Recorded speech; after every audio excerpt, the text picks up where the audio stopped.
Tonight, we step into a story older than kingdoms and deeper than any archive. A story of angels who were said to descend from the heavens, carrying knowledge that changed the fate of mankind. They taught the stars, the metals, the secrets of the earth, but they crossed a line, and in crossing it, they vanished from the record. For centuries, the Church has spoken of fallen angels only as demons, shadows cast as warnings.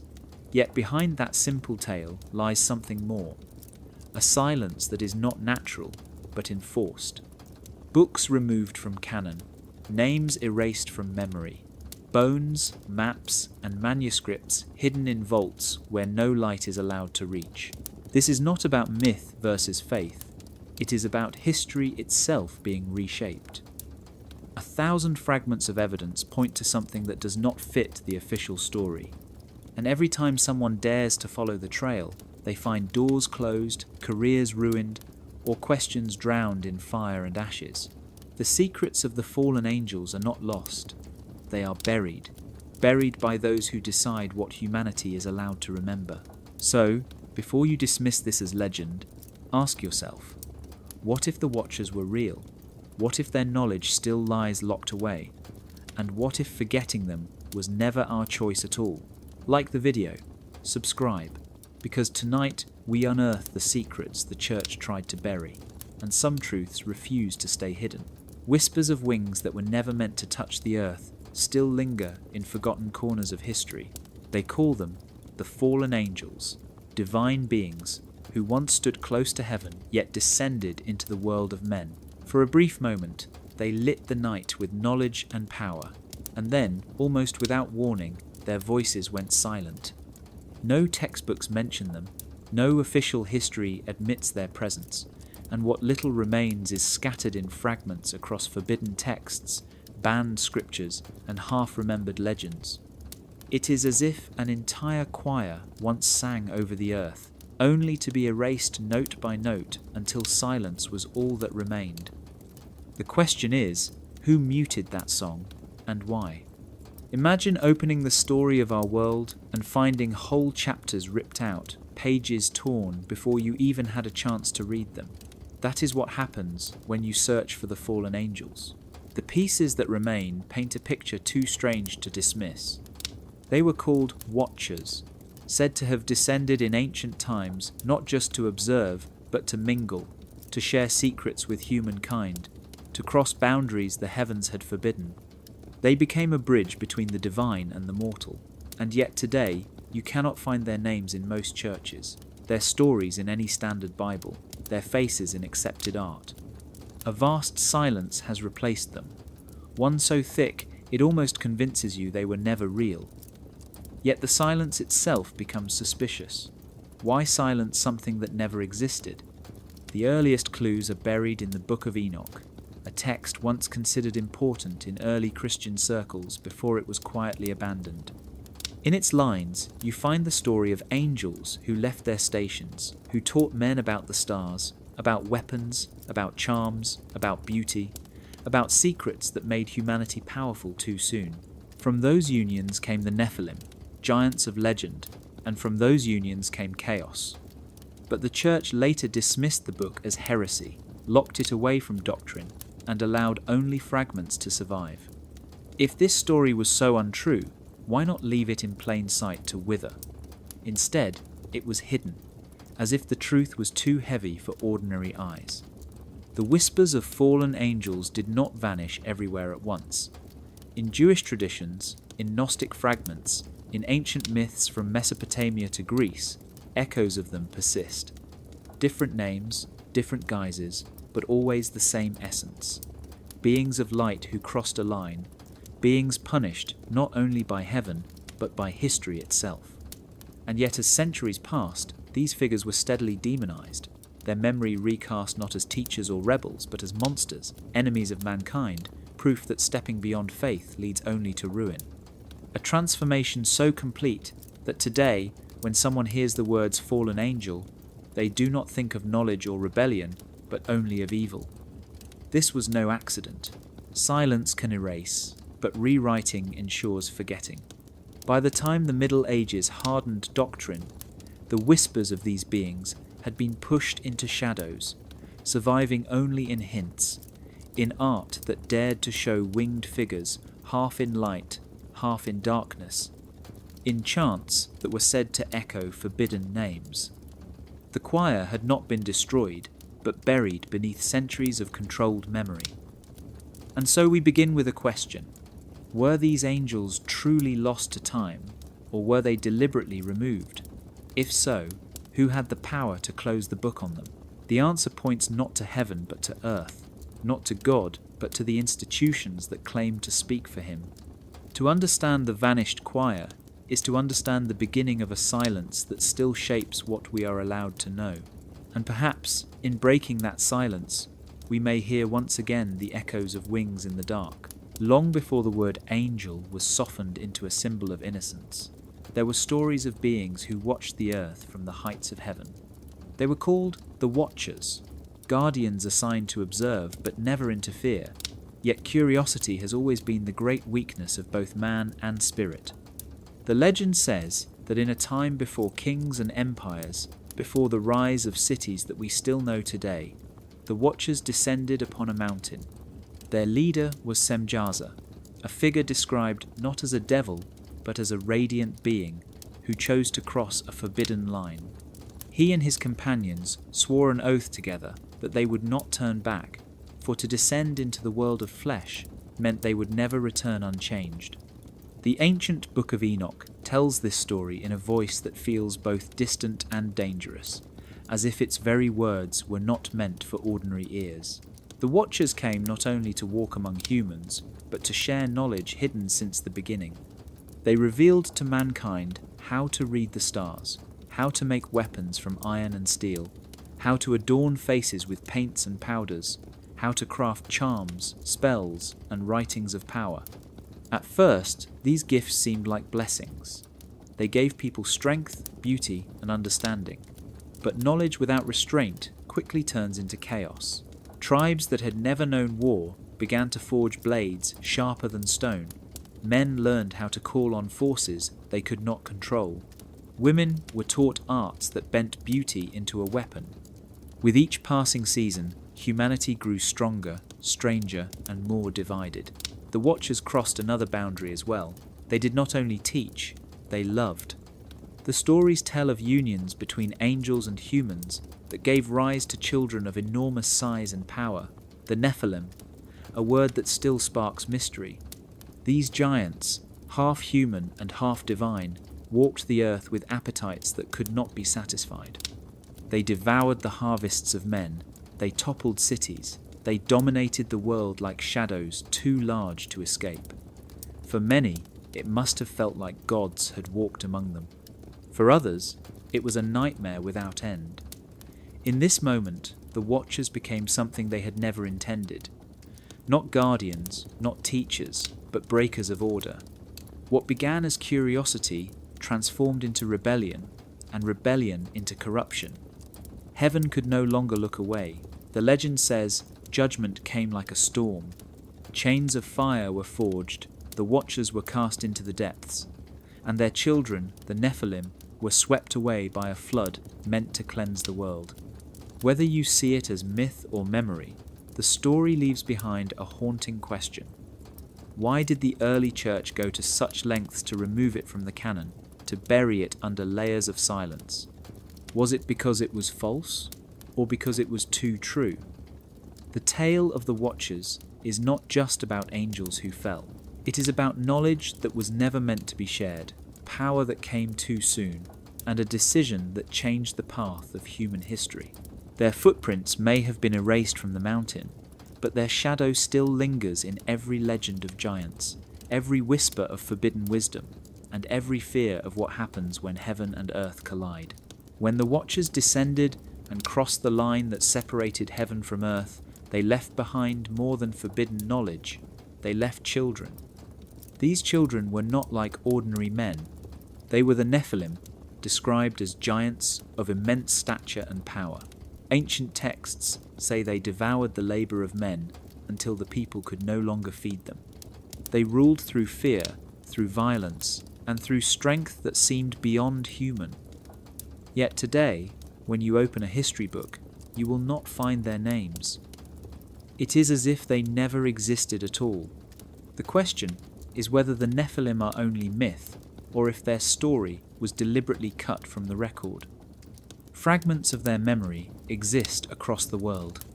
In the Hebrew Bible, they are mentioned briefly, almost like a dangerous word spoken once and then buried. In the Book of Enoch, they become the central tragedy, a race born of rebellion that brought ruin upon the earth. In Sumerian legends, you find echoes of towering figures, part divine and part human, who ruled before the Great Flood. Even in Native American traditions, stories speak of giants who walked the plains, building mounds and demanding sacrifices. How can cultures oceans apart carry such similar warnings if the Nephilim were only imagination? Archaeology has uncovered strange clues. Reports from the 19th and early 20th centuries describe skeletons of unusual size, unearthed in the American Midwest, bones too large to fit the human frame. Old newspapers carried the stories, only for the evidence to vanish into museum basements or private collections. Oversized weapons and armor, sometimes displayed briefly, would suddenly disappear. The pattern is always the same. Evidence appears, excitement grows, then silence follows. Critics dismiss these accounts as exaggerations or hoaxes, but the sheer volume of them makes the silence harder to ignore. Imagine for a moment that these beings did exist, a race of hybrids with knowledge and power from beyond. What would that mean for the story humanity tells about itself? It would mean that mankind was not alone in shaping civilization. It would mean that our ancestors lived under the shadow of beings too great to ignore. And if that is true, then the flood described in so many cultures was not only a natural disaster, but a reset, a way to wipe clean a world gone too far. The Nephilim question is not only about bones and bloodlines. It is about what their existence would mean for faith, for history, for power. If giants once ruled, then the narrative that humanity rose from simple beginnings on its own becomes unstable. And perhaps this is why the story was silenced. To admit the Nephilim is to admit the Watchers. To admit the Watchers is to admit that knowledge came from a source the Church could not control. Better to call it myth than to let people wonder. Yet the questions remain. Why do ancient megaliths fit stones so large only giants could have moved them? Why do we find doorways carved into mountains far taller than a man? Why do myths across continents describe wars between humans and giants? Maybe the Nephilim never walked the earth. Or maybe they did, and their story was buried under centuries of silence. In the end, the truth is hidden in the same place as their bones, somewhere beneath our feet, waiting to be found. Before the silence of forgotten centuries, there was the first silence, a quieter one, born not of fire and chains, but of ink and parchment. In the earliest days of human memory, stories lived in the breath of the people. They were sung by elders, whispered around fires, carved into the rhythm of chants that carried the weight of truth. The tale of the Watchers and their giant offspring spread in this way, a living river flowing from mouth to ear, each retelling adding strength to the memory. But when power learned that stories could be bound by writing, everything changed. The moment a tale left the tongue and was fixed in letters, it could be edited, censored, declared authentic or false. What had been the property of the people became property of those who controlled the ink. The Watchers were not the only ones judged in that moment. Their stories too stood trial. As Christianity spread across the Roman world, leaders faced a problem. Dozens of communities carried different versions of sacred history. Some spoke of angels who taught forbidden arts, others emphasized divine rebellion, while others still framed the Nephilim as rulers before the flood. Oral traditions were messy, impossible to command. So the councils came, gatherings where bishops decided which words would be called truth and which would be cast aside as heresy. The Book of Enoch, once treasured by early believers, was excluded. The Book of Jubilees was silenced. Other writings that mentioned the Watchers were quietly dropped. It was not enough to say they were wrong, they had to vanish. Once a story was branded heresy, it was no longer repeated aloud. To speak, it was dangerous. To copy, it was treason. Libraries began to thin out, parchments carrying forbidden tales were destroyed or hidden, and soon only approved scriptures remained. In the space of a few generations, the living oral traditions splintered. Some fragments survived in isolated monasteries in Ethiopia, or in desert caves where scrolls lay buried, but for most of the world, the silence had already fallen. What once roared like thunder across cultures now whispered faintly, as if ashamed of its own existence. The first silence was powerful because it taught a lesson. If knowledge could be filtered through writing, then power could decide the shape of memory itself. By the time medieval Europe arrived, people no longer asked about the Watchers or their hybrid children. They had been taught that such stories belonged to dangerous rebels, not to faithful believers. What had once been history became myth. What had once been common memory became forbidden. The ink had won. And yet the silence was never perfect. Marginal notes in manuscripts reveal scribes who hesitated, who copied half a verse about angels descending before striking it through. Ancient chants preserved unusual names that appear nowhere in the official Bible.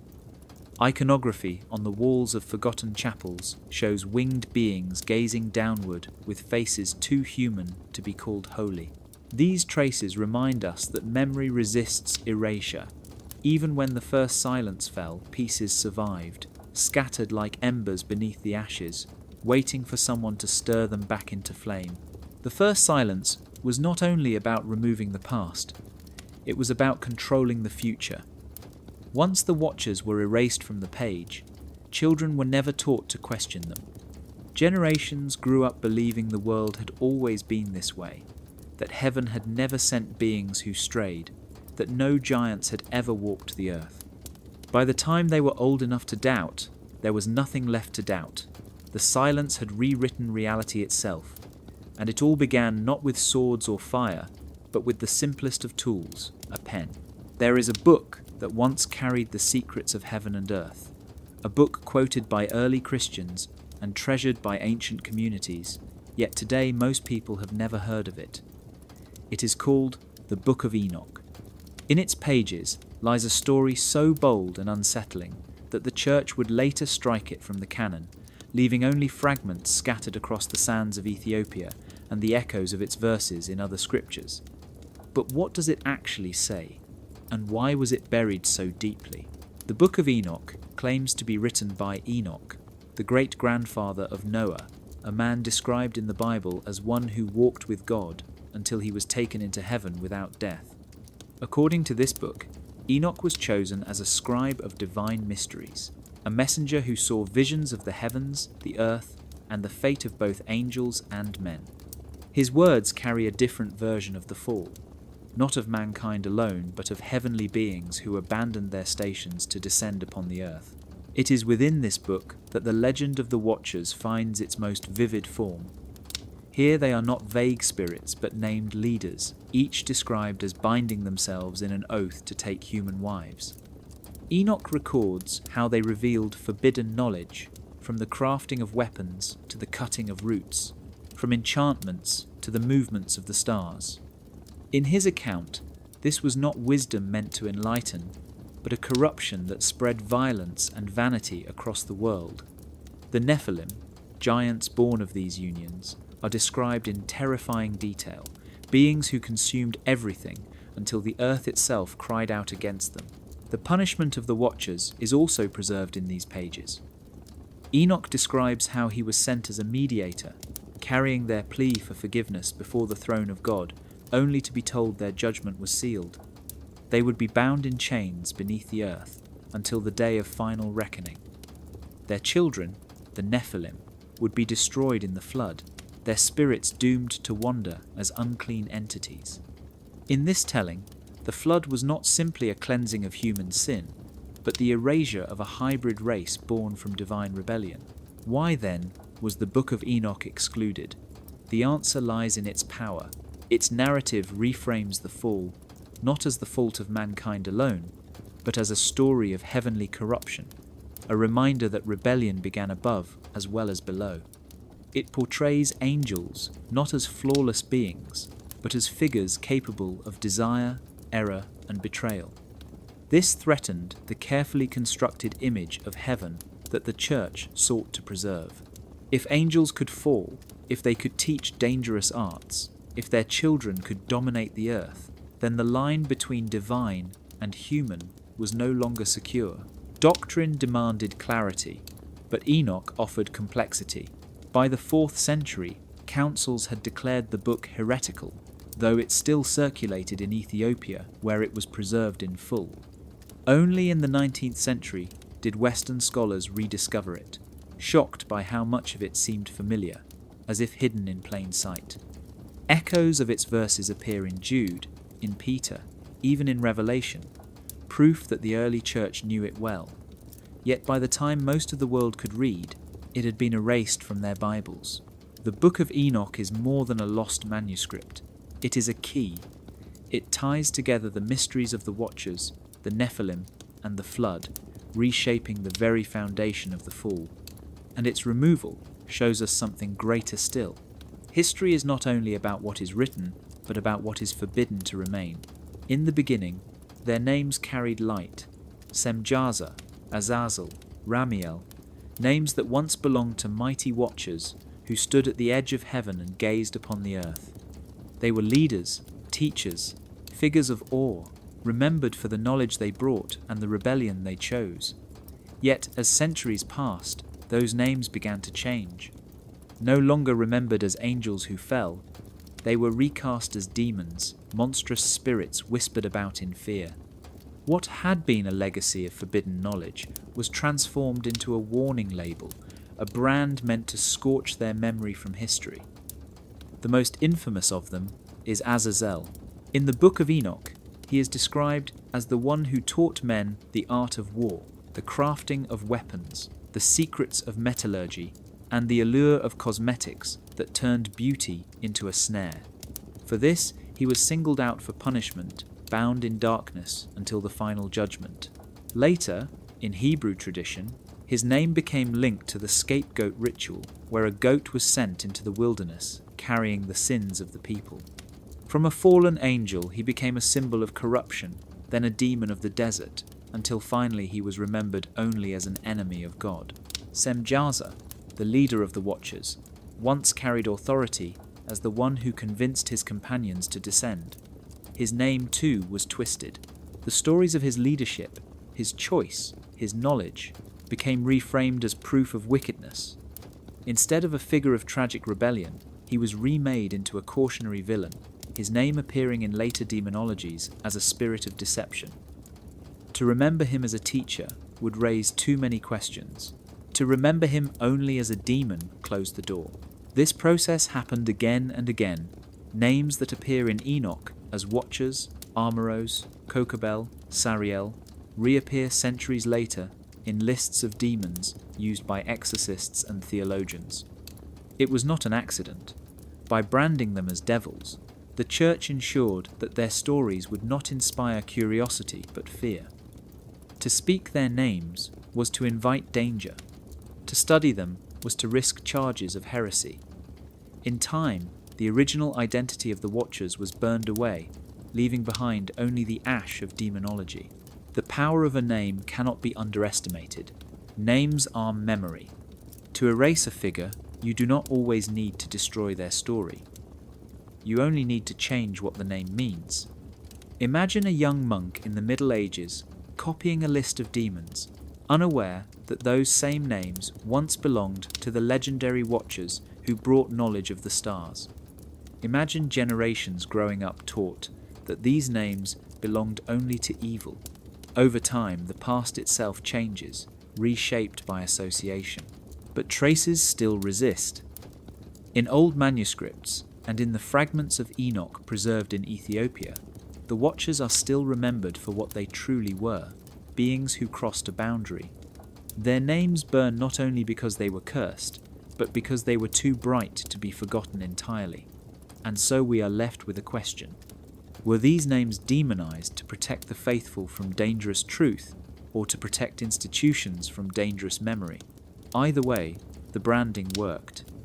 Today, most hear Azazel and think of a devil.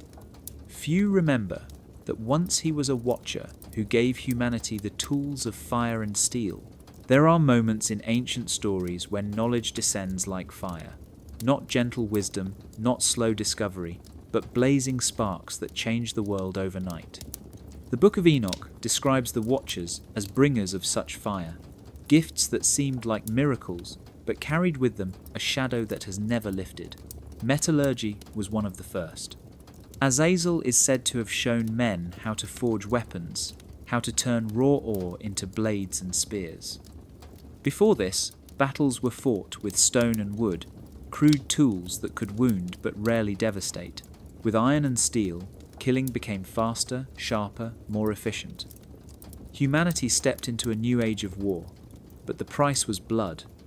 Knowledge that could have built civilizations was used to destroy them. Was this a gift from heaven, or a contagion that infected the earth? The Watchers also revealed secrets of the stars. Kokobel, one of their number, taught the constellations, how to read the skies and trace the movements of heaven. On the surface, this was wonder, a doorway into the mysteries of creation. Yet in the wrong hands, astronomy became astrology, a way to control and manipulate through fear of fate. People looked to the heavens, not for truth, but for omens, their lives shaped by calculations they could not verify. What should have been enlightenment was twisted into chains. Optics and enchantments are mentioned as well. Armoros is said to have taught magic, incantations, and charms. With these came a fascination with bending unseen forces. People learned how to weave words into power, how to summon, how to control. But how much of this knowledge was genuine and how much was illusion? And, if even a portion of it was real, what spirits were being called? Once again, knowledge blurred into danger. Cosmetics too are listed in Enoch's account. It seems strange at first, almost out of place among stars and weapons. Yet, this too was fire disguised as light. The Watchers taught women how to paint their faces, how to alter beauty, how to wield attraction like a weapon. Desire became sharper, vanity deeper, relationships strained by artifices that confused appearance with truth. Something as simple as adornment shifted culture in ways that spread quietly but profoundly. It is easy to look at these teachings and wonder if they were truly gifts, or if they were the seeds of chaos planted early in human history. Every one of them held double edges. Metallurgy could create tools to build homes, but it also created swords. Astronomy could inspire wonder, but it also enslaved minds to superstition. Cosmetics could celebrate art, but it could also corrupt purity. Enchantments could heal, but they could also deceive. The Watchers did not simply give knowledge, they accelerated it, unleashed it before mankind was ready to bear its weight. And so the stories frame these teachings not as blessings but as corruption. The flood came, the giants fell, and the Watchers were chained, yet the fire remained. Once shared, knowledge cannot be unlearned. Even when authorities erased their names, even when churches condemned their memory, the sparks they left continued to glow in secret traditions, in alchemy, in hidden manuscripts. The fire from heaven had touched the earth, and humanity would never be the same again. The story of the flood is one of the few myths that appears almost everywhere on earth. From the Hebrew Bible to Sumerian tablets, from Greek legends to Native American traditions, cultures separated by oceans all describe a time when water rose to swallow the world. It was not just rain or storm. It was a reset, a cleansing of the earth, a judgment from above, a cosmic broom sweeping away what had gone too far. In the Book of Enoch and other ancient texts, the flood is tied directly to the Watchers and their children, the Nephilim. These giants, born of heaven and earth, had filled the world with violence, greed, and chaos. They devoured food, spread war, and dominated humankind. The flood was not just punishment for human sin. It was an erasure of a hybrid race that should never have existed. The image is powerful. Imagine a world where colossal beings towered over cities, where forbidden knowledge burned too brightly, where the balance between heaven and earth was shattered. In such a world, nothing would remain untouched. The flood was not random, it was targeted. It was meant to scatter memory as much as it was to cleanse the land. By destroying the Nephilim and burying their traces beneath mud and sea, heaven ensured that later generations would inherit only fragments, half-remembered myths, and puzzling ruins. Archaeologists have found evidence of massive floods in the deep past, layers of silt covering ancient settlements, shorelines that shifted dramatically in a single age. The Sumerian epic of Gilgamesh tells of Utnapishtim, who survives a deluge sent to wipe out humanity. In Greek myth, Deucalion and Pyrrha repopulate the earth after a flood sent by Zeus. In Hindu tradition, Manu is saved by a divine fish who warns him of rising waters. The same story, retold in different tongues, always with the same message. A flood comes to reset, to wipe clean the mistakes of gods or men. The Hebrew version that survived into the Bible centers on Noah, a man chosen to preserve life. But when you compare it with the Book of Enoch, a darker context appears. The ark was not just about saving animals. It was about preserving a pure line of humanity, untainted by the union of angels and mortals. The flood was not simply a natural disaster. It was a deliberate act to erase hybrids from history. Yet memory is stubborn. Even after the waters receded, legends of giants continued. Ancient ruins too large for human hands, scattered myths of enormous kings, whispers of a race wiped out but not forgotten. If the flood was a reset, then history as we know it begins after the cleanup. What came before is seen as myth. What survived is framed as miracle. But imagine if the flood did more than drown a world. Imagine if it drowned the memory of what humanity once knew, scattering truth into silence. If that is the case, then the story of the flood is not just about water, it is about control. To erase the hybrids was to erase the questions. And perhaps that was the true purpose all along. When you open the Bible today, you see a smooth story, a collection of books presented as if they were always bound together, as if the decisions behind them were simple and inevitable. But the truth is far more complex. In the early centuries after the time of Christ, countless writings circulated among believers. Some described visions of heaven filled with orders of angels. Others spoke of the Watchers and their fall. Others still carried stories of giants and forbidden knowledge. There was no single version of angelology, no clear line between accepted and dangerous. Communities told the stories they had, passed down traditions that shaped how they saw the world. But power demands unity, and unity demands control. The councils were where this control began to harden. At Nicaea, in the 4th century, at Laodicea, at Carthage, leaders gathered to decide which texts would be called scripture and which would be cast out. Every decision trimmed the range of beliefs, cut off stories that did not fit the emerging doctrine. The Book of Enoch, so important to early Christians, was declared unfit. The Book of Jubilees, with its angelic details, vanished from most circles. Even references to the Nephilim were minimized, left only as vague mentions in Genesis with no explanation. By cutting out these threads, the councils reshaped the memory of angels themselves.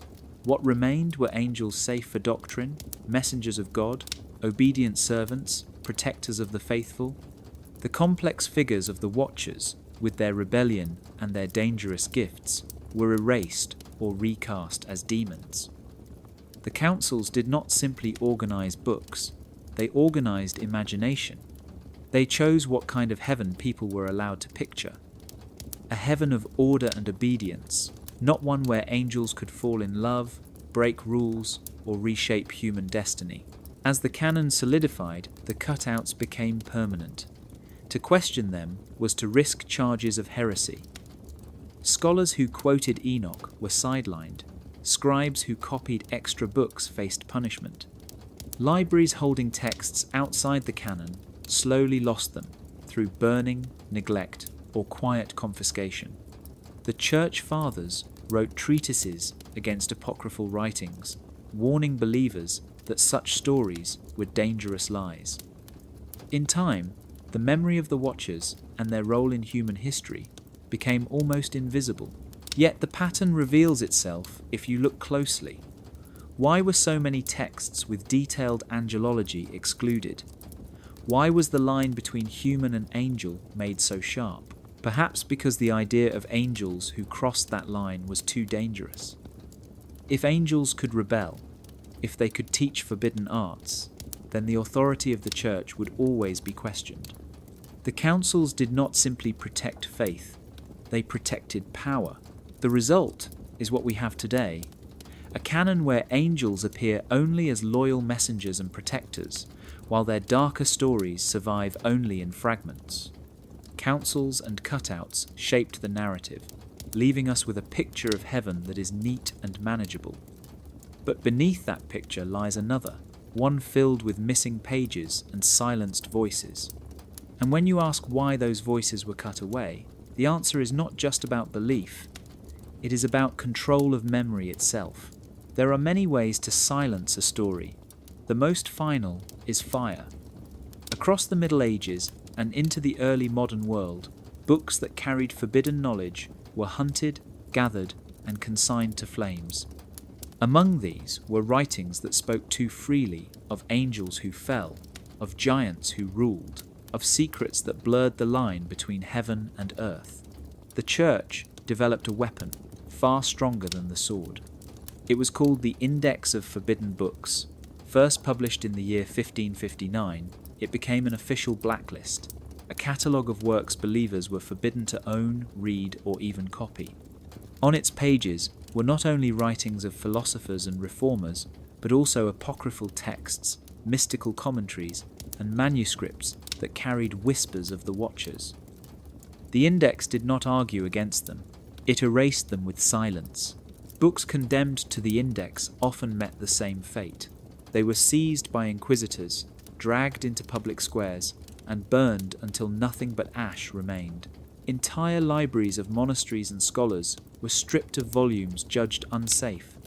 The people who gathered to watch such fires were told that heresy was being destroyed, that the smell of burning parchment was the smell of victory, yet in truth, memory itself was being incinerated. When a book about fallen angels turned to smoke, so too did centuries of stories that once connected us to a different view of history. Not every act of erasure was so public. Some books vanished quietly. Scholars who dared to copy or translate forbidden works often found their manuscripts confiscated, placed in archives where only a select few could view them under strict supervision. Others disappeared into vaults, labelled dangerous but preserved for private study by those in power. The result was the same. Ordinary people lost access to the stories. Generations grew up never knowing they had existed. The silence that followed was effective. When a book is burned, you can tell people it was false. When a book is hidden, you can tell them it never mattered. Either way, the knowledge is gone from their reach. The stories of Azazel, Semjaza, and the Nephilim were stripped from the cultural memory of Europe, surviving only in distant corners like Ethiopia or in fragments buried beneath desert caves. By the time printing made books harder to erase, the damage had already been done. The age of fire had left its mark. The most chilling part of the Index and the burnings is how ordinary they became. People accepted that some knowledge was too dangerous, that some truths could destroy faith. They watched books vanish without a scream. Today we look back and wonder how many texts were lost forever, how many accounts of the fallen angels were never copied again. Ashes leave no testimony, silence leaves no trail. And so history itself was edited, not by rewriting, but by burning away the parts that did not fit. Beneath the bright piazzas of Rome, under marble halls where tourists wander with cameras pointed skyward, there lies a silence more guarded than gold. It is called the Archivum Secretum, the Vatican's secret archive, a vault said to hold miles of shelves and millions of documents stretching back more than 1,000 years. The Church insists that secretum once meant private, not hidden, but the reality is more unsettling. Access is tightly controlled, granted only to select scholars who must request specific documents by name, a near impossible task when no public catalogue exists. The question is what lies beyond those locked doors, and why so much of human history remains sealed away. Rumours have surrounded the archive for centuries. It is said to contain original manuscripts excluded from the Bible, records of ancient councils, papal letters, and detailed accounts of heresies long suppressed. But among the whispers are stranger claims, dossiers about the Watchers and their forbidden descent, accounts of giants unearthed in Europe, and descriptions of rites so dangerous they were banished from all public record. Imagine shelves of parchment describing encounters with beings too tall to be human, or letters between priests debating how to interpret the Book of Enoch, or even reports from explorers who stumbled on ruins too advanced for their time. If such documents exist, they have been kept from the world, preserved but unseen. Some who were granted limited access have spoken cautiously of what they found. They mention boxes of sealed correspondences, labelled with names unfamiliar, or lists of confiscated manuscripts, never returned to their owners. A few have hinted at maps depicting lands drawn centuries before official discovery, or calendars that suggest entire stretches of time may have been altered. None dare speak openly, for to accuse the Vatican of hiding knowledge is to risk exile from the academic world. Yet the silence surrounding the archive speaks louder than words. If nothing dangerous is hidden there, why is entry so restricted? Legends claim that within the archive there are files on rituals linked to fallen angels, instructions copied from grimoires that were never allowed to circulate. Other stories suggest the remains of artifacts connected to giants, relics that contradict the clean narrative of medieval Europe as an age of simplicity. Perhaps the most disturbing rumour is that the archive holds evidence of deliberate manipulation of time itself, records that support the phantom time theory, suggesting that centuries were added to history.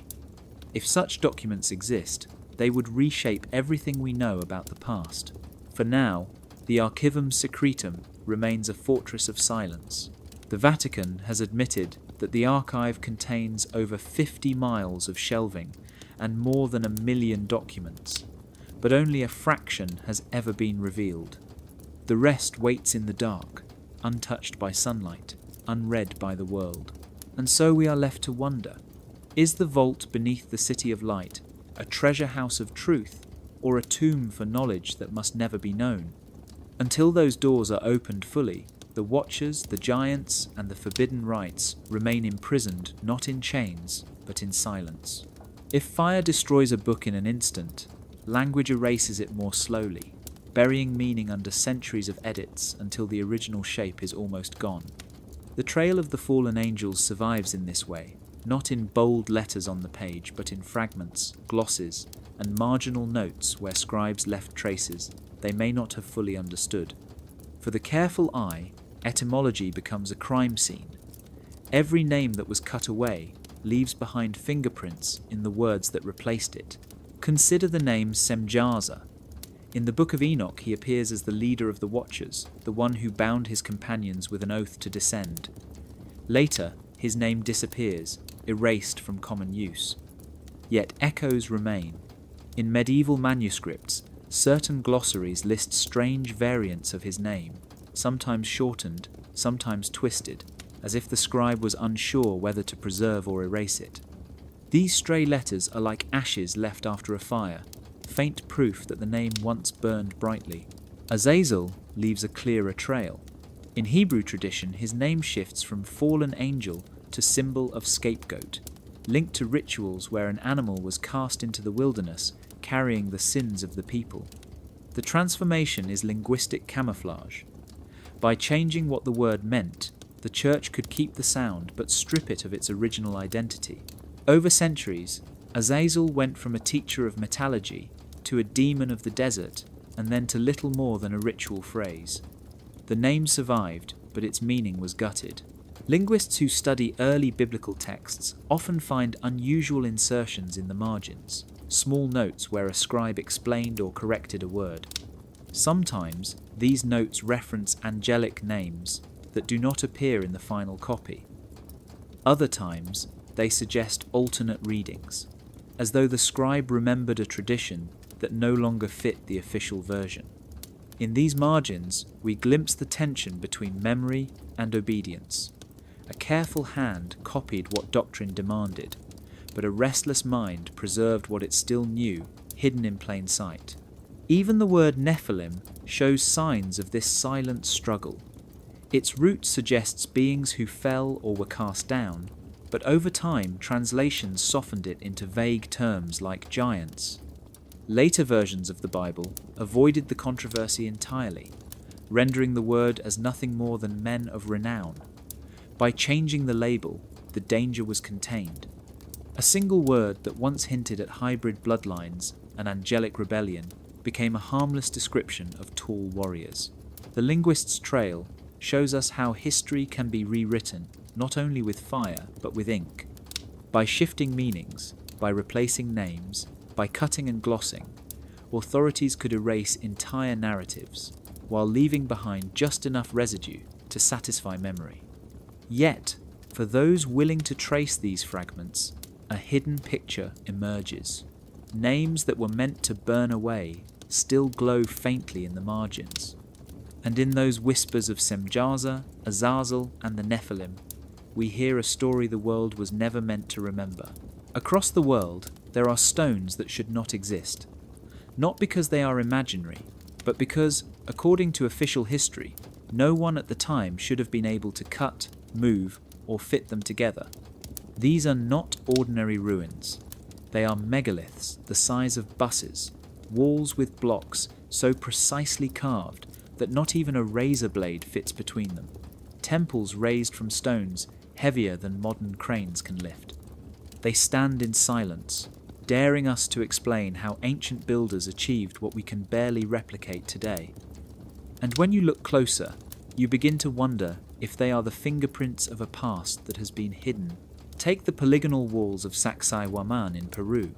The stones are massive, some weighing more than 100 tons, cut into irregular shapes that interlock perfectly without mortar. The surface is so smooth it looks almost melted.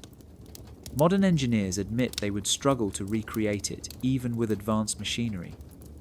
Yet, history books tell us it was done with stone hammers and ropes. The explanation does not fit the evidence. In Lebanon, the site of Baalbek holds stones so enormous they are called the trilithon. Each block weighs around 800 tons, far beyond the lifting capacity of any known ancient technology. Still, they sit stacked, aligned with precision, forming a platform that later civilizations built upon but never equaled. Legends say giants once moved them. Archaeologists dismiss the stories, but no clear answer has ever replaced them. Even in Europe, the mystery repeats. Dolmens, standing stones, and megalithic circles appear across the landscape. Some align with astronomical events, others show signs of advanced geometry, yet the people credited with building them are described in textbooks as simple farmers. How did they gain the knowledge to design structures that map the heavens or withstand thousands of years without collapse? One possibility is that humanity had teachers. Stories of the Watchers and their giant children suggest a time when beings with superior strength and knowledge walked the earth. If they existed, moving 100-ton stones would not have been impossible. Teaching geometry, astronomy, and construction would not have been beyond their reach. Perhaps the megaliths are the last remains of their influence, stones too heavy to erase, silent witnesses to a chapter of history deliberately forgotten. The troubling part is that many of these sites show signs of being older than official timelines allow. Some scholars argue the Sphinx in Egypt bears marks of water erosion, suggesting it was carved thousands of years before the pharaohs. In Turkey, the ruins of Göbekli Tepe date to around 10,000 years before Christ, far earlier than supposed organized civilization. Everywhere you look, the stones whisper that we are missing something, that history is shorter and neater than the truth. Stones that should not exist remain where fire cannot reach and ink cannot alter. They cannot be burned or edited away, and so they are ignored, written off, as mysteries without answers, left outside the narrative. Yet, their presence is a challenge. If these stones were built by forgotten hands guided by forbidden knowledge, then history as we know it is not just incomplete. It is a carefully crafted silence. For centuries, people have whispered about the discovery of giant bones. Farmers ploughing their fields reported unearthing skulls too large to belong to men. Explorers wrote of skeletons stretched far beyond normal human height. Old newspapers from the 19th and early 20th centuries carried stories of massive remains uncovered in burial mounds across North America. Yet when researchers searched for these bones in museums, the trail always seemed to go cold. Boxes vanished, specimens were said to be misplaced, and photographs faded into rumour. What could explain such a pattern, unless someone decided long ago that these bones were not meant to be studied? The legends of giant skeletons stretch even further back. Ancient Greek writers spoke of enormous remains discovered on islands, claiming they belonged to heroes of the old world. In the Middle East, early chroniclers described bones so heavy they had to be dragged by teams of oxen. Even in the Bible, echoes remain in references to the Rephaim and the Anakim, tribes described as great in stature, descended from mysterious origins. If these accounts were lies, why do they appear across so many cultures, separated by distance and time? Physical structures add to the mystery. In castles, cathedrals, and ruins across Europe, you find doorways far taller than necessary, armour too large for the average knight, weapons that no ordinary soldier could wield. They are usually explained as ceremonial, but the sheer number of them suggests something more. Were they relics of an age when giants, or at least unusually large men, walked among ordinary people? Or were they props created to preserve myths already fading from memory? Each time the trail promises to deliver proof, it collapses into silence. Skeletal remains are taken into institutional care and never seen again. Reports that once filled local papers are later dismissed as hoaxes, even when multiple witnesses swore to what they saw. Archaeologists who dare to question why the bones vanish risk their careers. The pattern becomes almost predictable. Evidence arises, curiosity spreads, then the doors close. It is as if the story of giants is allowed only as legend, never as fact. Why does this happen? One answer is fear of rewriting history. If it were proven that giant hybrids once lived on Earth, then the story of humanity's rise would have to change. Textbooks would no longer begin with the clean line of evolution or simple tribes. They would include a chapter on a race born of angels and men, a chapter that matches myths long dismissed as superstition. Such a revelation would not only unsettle science, but also challenge theology. Better to let the bones disappear than to let the truth break open.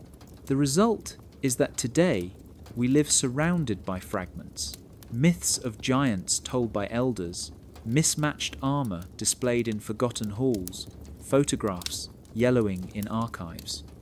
Each piece hints at a reality larger than what we are taught, yet every trail runs cold, leaving us to wonder whether we are chasing ghosts or whether we are following footprints deliberately brushed away. The bones may be gone, but the silence they leave behind is louder than words. Long before telescopes were raised to the heavens, human beings traced patterns in the sky that seem impossibly advanced for their time. Ancient star maps, myths of constellations, and knowledge of precession appear in cultures that should not have had the tools to calculate them. The question is, where did this knowledge come from? Was it born of patient observation over thousands of years? Or was it passed down suddenly, like a gift delivered from beings who had already mastered the stars? The Book of Enoch describes one of the Watchers, Kokabel, as the angel who taught humanity the constellations. If this is myth, it is a strange one, for across the world, people carried stories of divine or semi-divine beings who handed down astronomical secrets. Consider precession, the slow wobble of the Earth's axis that shifts the position of the stars over cycles lasting more than 25,000 years. To recognize this motion, you would need not decades, but millennia of careful tracking. Yet ancient texts, like the Vedic scriptures of India and the temples of Egypt, show awareness of this cosmic cycle. How could early civilizations have known? One explanation is that they inherited the knowledge, already complete, from a forgotten source. Star maps add another layer to the mystery. In Mesopotamia, clay tablets record detailed constellations that still shape our zodiac today. The Greeks claimed this wisdom came from Chaldean priests, who themselves said it was older than their own civilization. The Dogon tribe of Africa carried precise information about the star Sirius and its invisible companion, details that modern astronomy only confirmed with telescopes in the 20th century. Legends say this knowledge came from sky beings. Were they speaking in metaphor, or were they recalling something closer to the truth? Even the very names of constellations hint at an origin touched by myth. Figures of winged beings, heroes of impossible stature, and watchers of the night sky repeat across cultures. Some of these constellations bear uncanny resemblance to the fallen angels described in Enoch's writings. It is as if the memory of their descent was etched not only in stone, but in the stars themselves, placed where it could not be burned or hidden. When Christianity tightened its grip on Europe, much of this early astronomy was suppressed. Observation of the heavens was permitted, but speculation that tied it to ancient beings was condemned as superstition or heresy. In the Middle Ages, to suggest that angels had once given humans knowledge of the stars was dangerous. The safe explanation was that people slowly discovered it on their own. The dangerous one was that forbidden teachers had descended long before telescopes. The cartographers of the sky left us a strange inheritance. Temples aligned with solstices, monuments that map Orion's belt, calendars that follow the cycles of precession. These achievements appear too early, too precise, too advanced for the cultures credited with them. They suggest that someone once walked the earth who already understood the heavens. Whether those beings were angels, watchers, or simply a lost civilization, the result is the same. Astronomy arrived too early, and its memory lingers like starlight, faint but impossible to erase. In the dim light of medieval Europe, when most people struggled simply to survive, there were hidden rooms where men worked by candle flame, surrounded by jars of powders, strange metals, and cryptic diagrams. These were the laboratories of the alchemists, places of secrecy and obsession where the line between science and magic blurred. Alchemy promised the impossible, the transformation of base metals into gold, the creation of an elixir of life, and the unlocking of divine mysteries written in the fabric of nature. Yet, behind these ambitions lurked another thread, the belief that their knowledge was not entirely human in origin. Many alchemists whispered that their craft reached back to the days of the Watchers. Symbols drawn in their manuscripts were not random. Some claimed to be angelic alphabets, secret scripts said to have been revealed by celestial beings. These alphabets appeared in circles of magic, in instructions for summoning, and in coded messages that promised wisdom only to those initiated into the mysteries. To outsiders they looked like gibberish, but to those who studied them, they were signs that the angels who once descended still left traces in human culture. Some even believed that alchemists were guardians of fragments passed down from the days before the flood, when forbidden knowledge first touched the earth. The promise of transmutation was more than a greedy hunt for gold. To the alchemist, changing lead into gold was a symbol of something deeper, the transformation of the soul from a heavy, corrupted state into a purified, luminous form. This idea echoes the punishment of the Watchers themselves, angels bound in darkness who once carried light.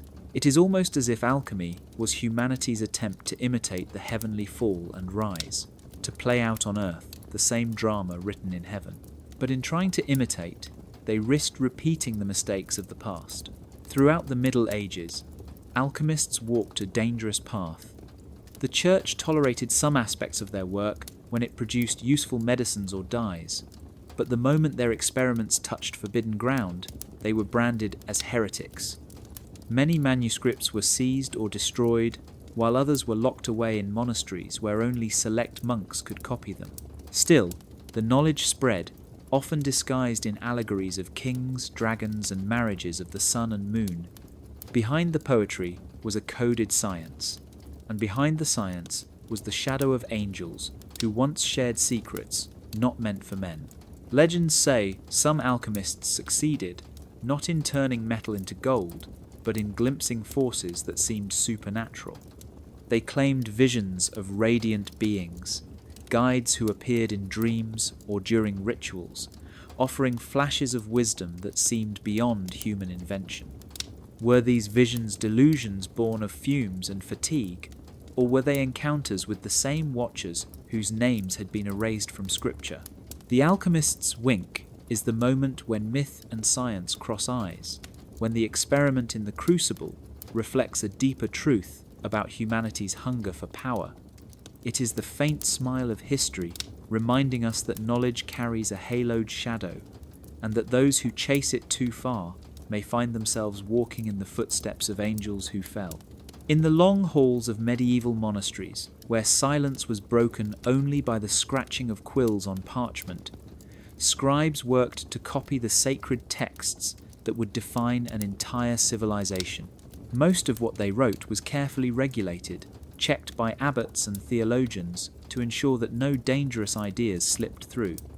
But human memory is stubborn, and some monks found ways to smuggle fragments of forbidden stories into the very margins of the books they were commanded to preserve.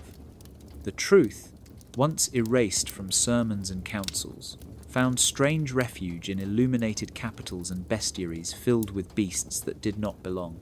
A casual reader looking at a medieval manuscript might see nothing more than intricate letters and decorative animals.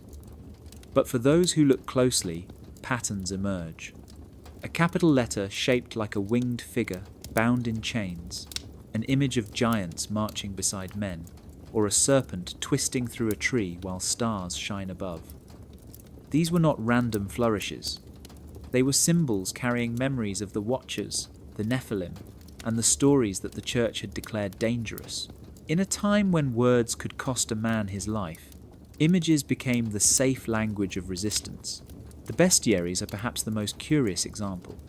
Officially, they were catalogues of animals both real and imagined, each with moral lessons attached. But scattered within them are creatures that seem less like allegories and more like veiled references to forbidden history. Winged men with sorrowful faces, giants described as wild beasts, hybrids that echo the very unions condemned in the Book of Enoch. A monk could copy such images without fear, claiming they were symbolic. Yet to those who remembered, they whispered of truths too dangerous to write outright. Even marginal doodles, the strange faces and creatures sketched along the edges of serious texts, may have carried hidden meanings. Some scholars dismiss them as distractions, but others see in them coded references. A monk who could not write the name of Azazel might instead draw a goat staring outward from the page. Another who recalled the Nephilim might sketch a towering knight whose proportions made no sense. These were the secret footnotes of history, added not in words but in lines of ink. Why would monks risk even this? Perhaps because they knew they were the last to remember. With books burned, councils silencing the Apocrypha, and the index blacklisting entire libraries, the margins were the only place left to preserve fragments of memory. And so, Page by page, these hidden messages slipped through the centuries, unnoticed by censors who saw only decoration. Today, we walk through museums and glance at these manuscripts behind glass. We admire the beauty of the letters, the gold leaf, the intricate borders.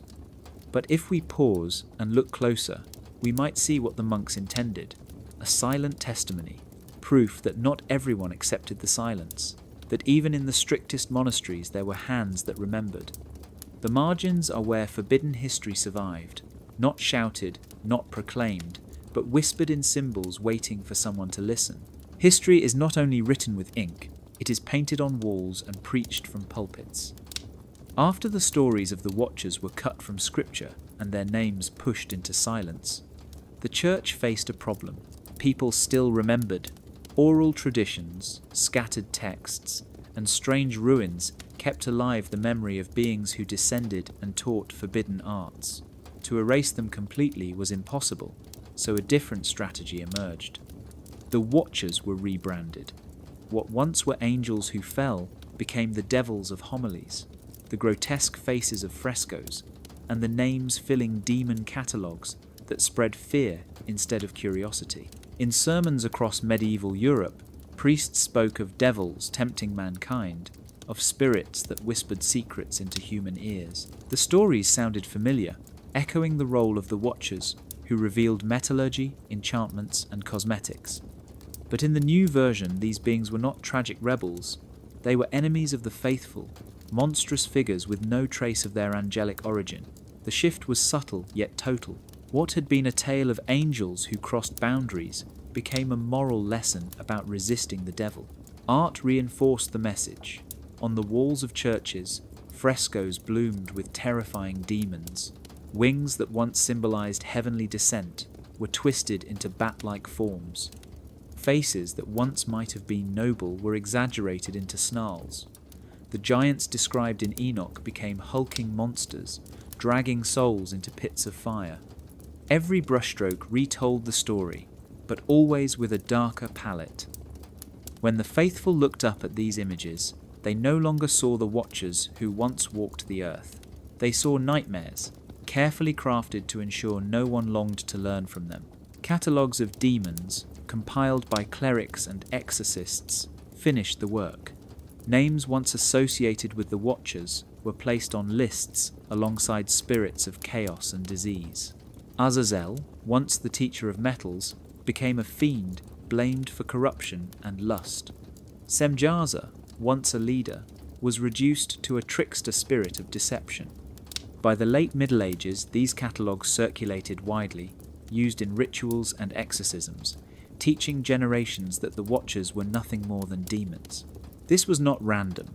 It was a campaign of perception, an ancient form of public relations designed to control memory. If people ever stumbled upon fragments of the Book of Enoch or noticed traces in local myths, the church had already prepared the answer. Those beings were not Watchers, they were devils. To study them was to risk damnation. To question the story was to risk heresy. The rebranding worked so well that even today, most people who hear the name Azazel think only of a demon, never of a fallen angel who shared forbidden knowledge. The Watchers have been buried under centuries of fear and imagery, their original story almost invisible beneath layers of paint and doctrine. But if you peel back the sermons, the frescoes, and the catalogues, you see the outline of something older. The divine recast as demonic, not because the truth changed, but because the story had to. When you walk into a Gothic cathedral, you are meant to feel small. The ceilings rise like stone forests, arches sweep upward until they vanish into shadow, and coloured light spills through windows as if heaven itself were speaking. But behind the awe lies another layer, one rarely spoken about. These cathedrals were not only houses of worship, they were memory palaces, ciphers carved in stone, filled with hidden codes of geometry, ratios, and symbols that preserve stories the church worked hard to erase. In their walls, some believe the signatures of the Watchers still hide, visible to anyone who knows how to read them. Geometry is the first clue. The proportions of many Gothic cathedrals follow precise ratios linked not only to scripture, but also to ancient systems of sacred math. The golden ratio, perfect triangles, and star polygons repeat in the layout of naves, towers, and rose windows. These shapes were not accidental. Builders used them as a silent language, embedding cosmic order into stone. To the untrained eye, it is just beauty. To those who knew, it was a reminder of knowledge that reached back to the days when angels taught men to read the stars and measure the heavens. The rose windows themselves hold deeper meaning. Their circular patterns echo mandalas, star maps, and celestial wheels. Some even align with the solstices, casting light at exact moments of the year. Was this mere coincidence, or were the Masons encoding fragments of the old astronomy that the Watchers were said to have revealed? In a time when open discussion of such ideas could be branded heresy, architecture became the safest manuscript, impossible to burn and too beautiful to ban. Symbols, carved into capitals and doorways, add to the cipher. Strange creatures, winged figures, and giants sometimes appear in the margins of sacred scenes. Officially, they are moral lessons, warnings against sin. Yet their placement and detail suggest something else, a quiet nod to the forbidden tales of angels who crossed boundaries. Even the gargoyles perched on cathedral walls may serve as guardians of memory, twisted echoes of beings whose names had been erased, but whose presence lingered in stone. The Masons themselves, often organized into secretive brotherhoods, carried reputations for holding knowledge outside the reach of priests. Legends claim they guarded fragments of ancient wisdom, passing it through symbols and architecture rather than words. Their cathedrals became more than churches. They were coded books of stone, built to outlast censorship, designed to keep memory alive. To this day, scholars debate the meaning of these designs. Some see only artistry and engineering. Others sense intention, a deliberate preservation of truths too dangerous to speak aloud. Walk through the labyrinth, etched into the floor of Chartres, trace the geometry of Notre Dame's towers, or stand in the light of a rose window at sunrise, and you may feel it. The cathedral is not only a place to worship, it is a cipher, carrying echoes of a time when angels walked the earth and left their knowledge behind, hidden in plain sight, waiting for someone to decode it. During the Renaissance, painters were more than artists. They were keepers of memory, witnesses of knowledge, and sometimes conspirators who hid truths in brushstrokes. Their canvases glowed with saints and angels, but if you look closer, beneath the sacred scenes lies a strange code. Skies that carry constellations drawn with uncanny accuracy, halos that resemble geometric diagrams, and figures painted on scales too large for ordinary men. These details were not mistakes or accidents. They were the painter's oath, a silent promise to preserve what could no longer be spoken aloud. The Renaissance is remembered as an age of rediscovery, when ancient texts and ideas returned after centuries of silence. But what if many of those ideas had never truly vanished, only been stored, guarded, and released at the right moment? Painters who worked closely with church patrons often had access to manuscripts from the Vatican libraries, collections unavailable to the common scholar. Some of those manuscripts carried fragments of Enoch, traces of lost astronomy, and hints of stories about the Watchers. When direct reference was forbidden, painters found another way. They embedded them into art. Look at certain depictions of the Madonna and Child. Behind the serene figures, strange objects float in the sky, round shapes that resemble stars, suns, or even machines far ahead of their time. In the Madonna, with Saint Giovannino, painted in 15th century Florence, a glowing orb hovers in the background, with a man and his dog staring directly at it. Officially, it is a symbol of divinity, but why would a Renaissance artist paint the sky as if it carried something unexplained, unless he knew stories older than the canon? Other works show giants hidden in plain sight. In frescoes and panels, certain figures tower over others in ways that break the rules of perspective. They are painted larger not for style, but because they are meant to recall the Nephilim, the hybrid offspring of angels and humans. A detail here, a scale of armor there, a doorway too tall for ordinary men. The giants survive not in history books, but in pigments on plaster, preserved by artists who knew the old legends whispered through monasteries and guilds. Halos too hold secrets. While most appear as simple circles of light, some are drawn with intricate patterns, spirals, or overlapping shapes that mirror astronomical diagrams. In these designs, painters encoded the idea that holiness was connected to knowledge of the heavens, the same knowledge said to have been gifted by the Watchers. To a casual viewer, it was a symbol of sanctity. To those who could read geometry, it was a memory of forbidden teachings, preserved in the safest place possible, under the eye of the church itself. The Renaissance painters worked under strict eyes, their patrons powerful, their survival tied to obedience. Yet, they found ways to leave behind whispers. A sky too detailed, a figure too large, a halo too precise. Each brushstroke was both devotion and defiance.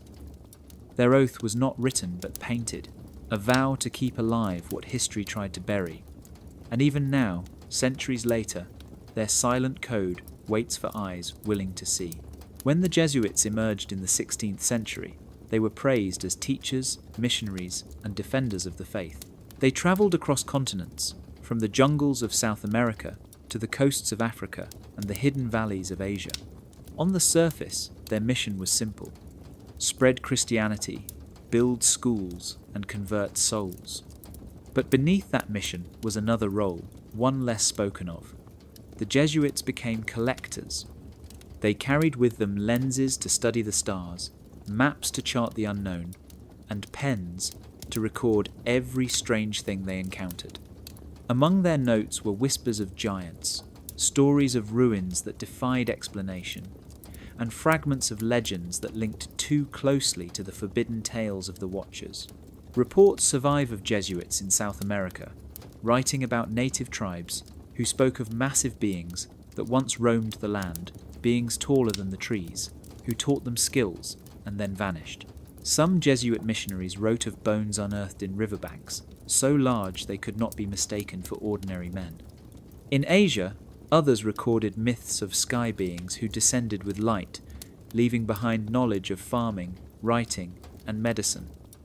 These stories were not dismissed as superstition. They were carefully copied, sealed, and sent back to Europe. Where they went afterward is harder to know. The Jesuits also became experts in astronomy.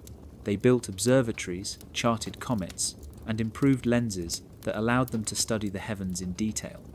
Their star maps rivaled anything in the secular world, yet many of their findings never reached the public. Instead, they were gathered into private collections within the Vatican.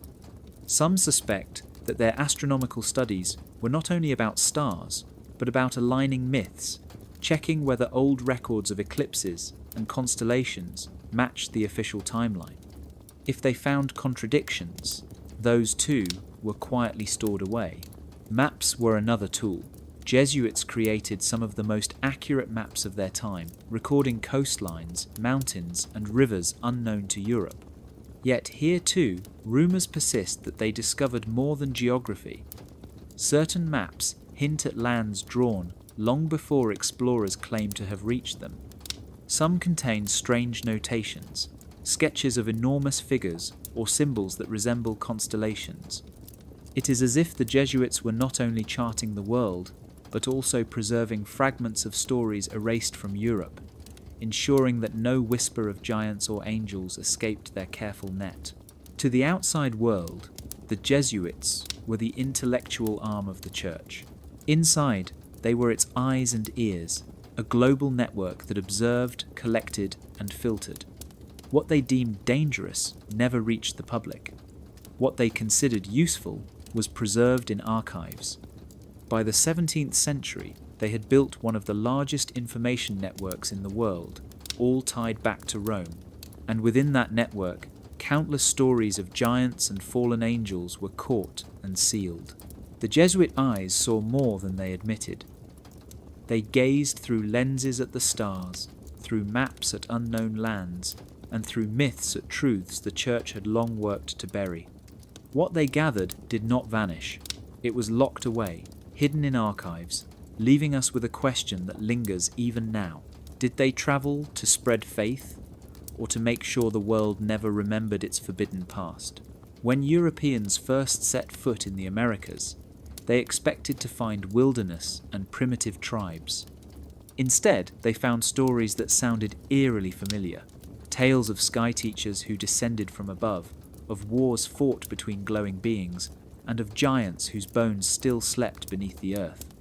The conquistadors wrote of these accounts with curiosity and fear, and the missionaries who followed often copied them into letters and reports before locking them away. What they stumbled upon was not new mythology. It was an echo, a resonance of the same story that had once shaken the old world, the story of angels who fell and giants who walked. Among many tribes, the memory of sky teachers was central. The Hopi spoke of beings who descended to guide humanity through cycles of destruction and renewal. The Maya preserved legends of shining lords who taught them mathematics, astronomy, and agriculture, knowledge far ahead of what Europeans expected to find. The Aztec codices described celestial battles, wars fought above the earth between radiant figures whose conflicts spilled into human history. These were not isolated myths. They were consistent patterns, scattered across thousands of miles, retelling the same drama that the Book of Enoch described centuries earlier. Then there were the mounds.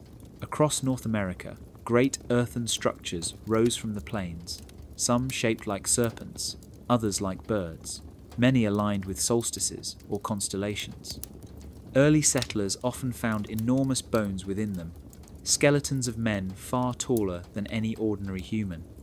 Newspapers in the 19th century reported discovery after discovery, yet over time these finds disappeared, sent to institutions or quietly forgotten. Today, archaeologists explain the mounds as ceremonial or burial sites, but the legends of the people who built them tell another story. They speak of battles against giants, wars to drive out massive beings who once dominated the land. Missionaries, particularly the Jesuits, listened closely.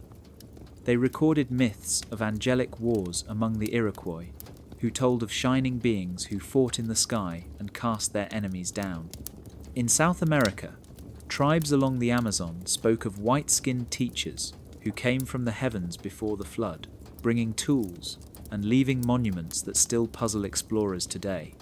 Some of these stories were so detailed that they mirrored not only biblical traditions, but also the banned apocryphal texts that Europe had tried to erase.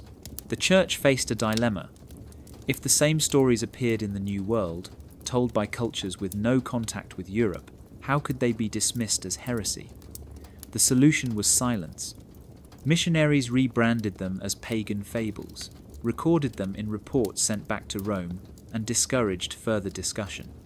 What could not be erased was absorbed into Christian teaching, reinterpreted as distant echoes of biblical truth rather than proof of a shared human memory of fallen angels. Yet the echoes remain, in the oral traditions of native tribes, in the shape of earthen mounds aligned with stars, in the myths of wars waged by glowing beings above the earth. They tell us that the story of the Watchers was not confined to the old world. It crossed oceans and generations, preserved in memory long after Europe burned the books. The New World carried the same whispers, waiting for someone to listen. Across the Middle Ages and into the Renaissance, certain books carried reputations darker than fire. They were called Grimoires, manuals of ritual, symbols, and invocations said to open contact with spirits. To the Church, they were dangerous works of heresy, filled with illusions of demons. But a closer look suggests something stranger.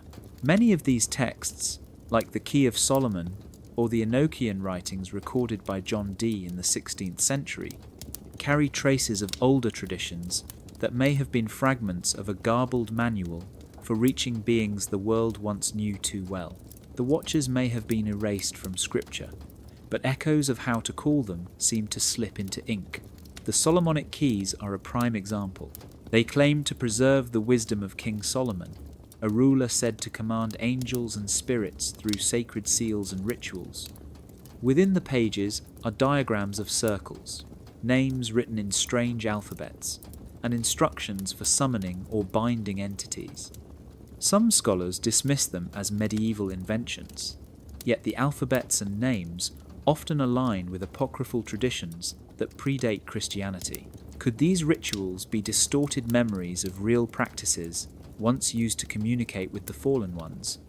If so, they were passed down in fragments, like broken tools, their purpose no longer clear, but their power still feared. The Enochian language adds to the mystery.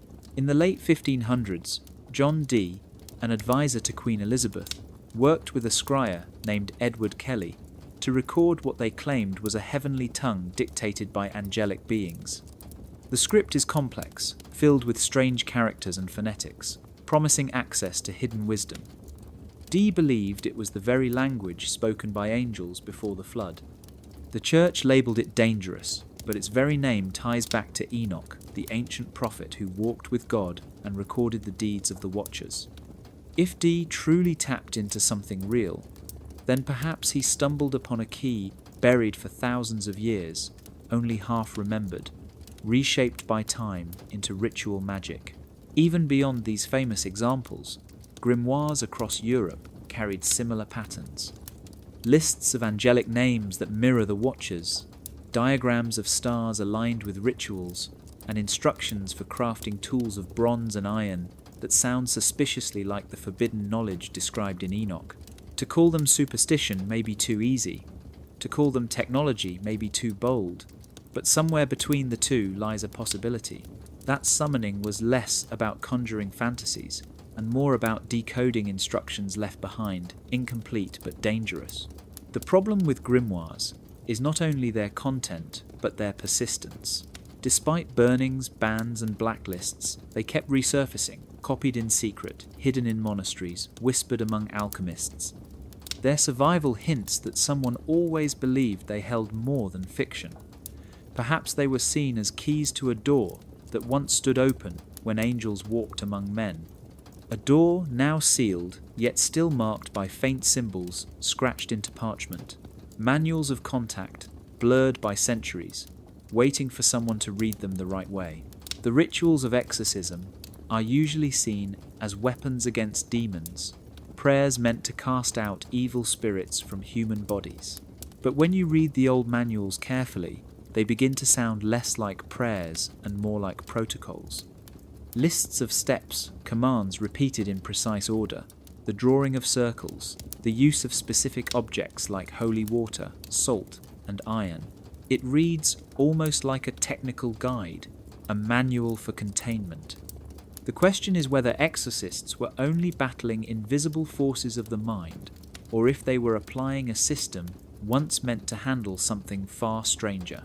Some of the oldest exorcism texts trace their roots back to the early church, and even earlier, to Jewish rituals of banishment. They do not just tell a priest to pray harder. They instruct him to use specific words in specific languages, often invoking names that sound suspiciously close to the ones linked to the Watchers. Certain angels are called upon to drive out others, as if the ritual were less about faith and more about managing a chain of command. If fallen angels had once walked among humanity, then perhaps what we now call exorcism began as a way of containing their presence, a protocol to keep their influence from spreading. The tools of exorcism are also curious. Iron is often used, said to drive away spirits, but iron is exactly the metal Azazel was accused of teaching mankind to forge. Holy water is applied in carefully measured ways, sometimes sprinkled, sometimes poured, depending on the case. Symbols are drawn on doors and walls, almost like seals or locks.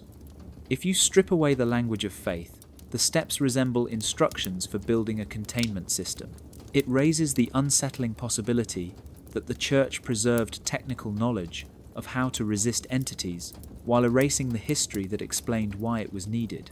Accounts of exorcism sometimes read like case studies, with priests recording symptoms, responses to rituals, and even unexpected failures.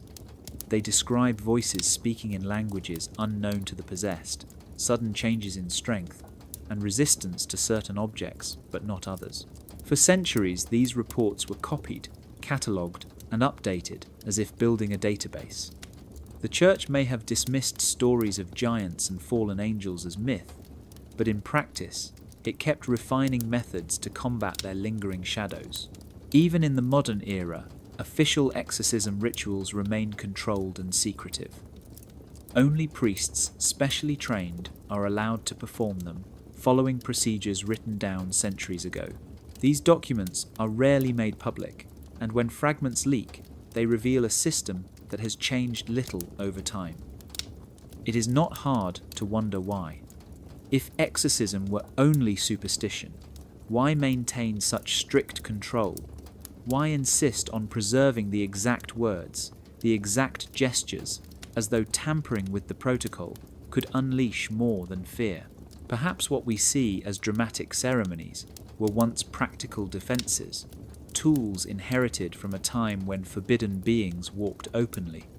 Perhaps the priests who speak these words are not only casting out shadows but also keeping locked away fragments of knowledge humanity was never meant to keep. In this light, the exorcist and the engineer are not so different. Both follow the manual, both maintain the system, and both keep the door closed. In museums across the world, there are objects that do not fit. They sit in drawers, mislabeled or stripped of description, artifacts that seem to belong to a story no one is allowed to tell. Curators whisper about them, but rarely place them on display. Some are blades forged from alloys that science cannot explain for their supposed time. Others are fragments of glass that refuse to scratch even under pressure that should break them. And then there are stranger things still, like feathers of fire, fragments that glow faintly, as if remembering a light not of this world. These relics carry the scent of another history, one in which the knowledge of the Watchers still touched the earth.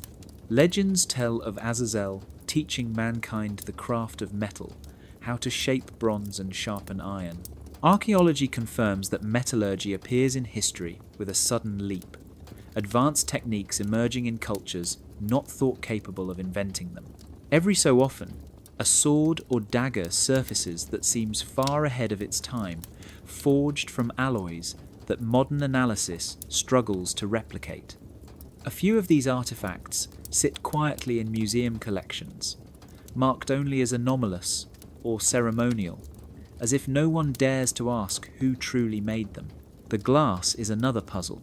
Ancient stories speak of stones that shone like crystal, windows of clarity, and strength gifted by the gods. Archaeologists in Mesopotamia and Egypt have unearthed shards of glass as smooth as modern creations. Yet official history insists glass technology took centuries longer to perfect. Some pieces are harder than expected, resistant to scratching, their composition unusual. Such objects are either dismissed as accidents or filed away without fanfare. To connect them to forbidden knowledge would be to reopen questions the Church worked hard to close. Then there are the feathers of fire, a phrase found in myths describing angelic descent.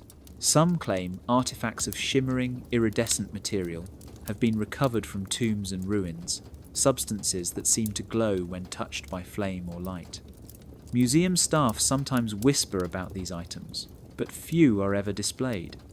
If they exist, they would suggest something extraordinary, materials from a technology we cannot trace to any known culture.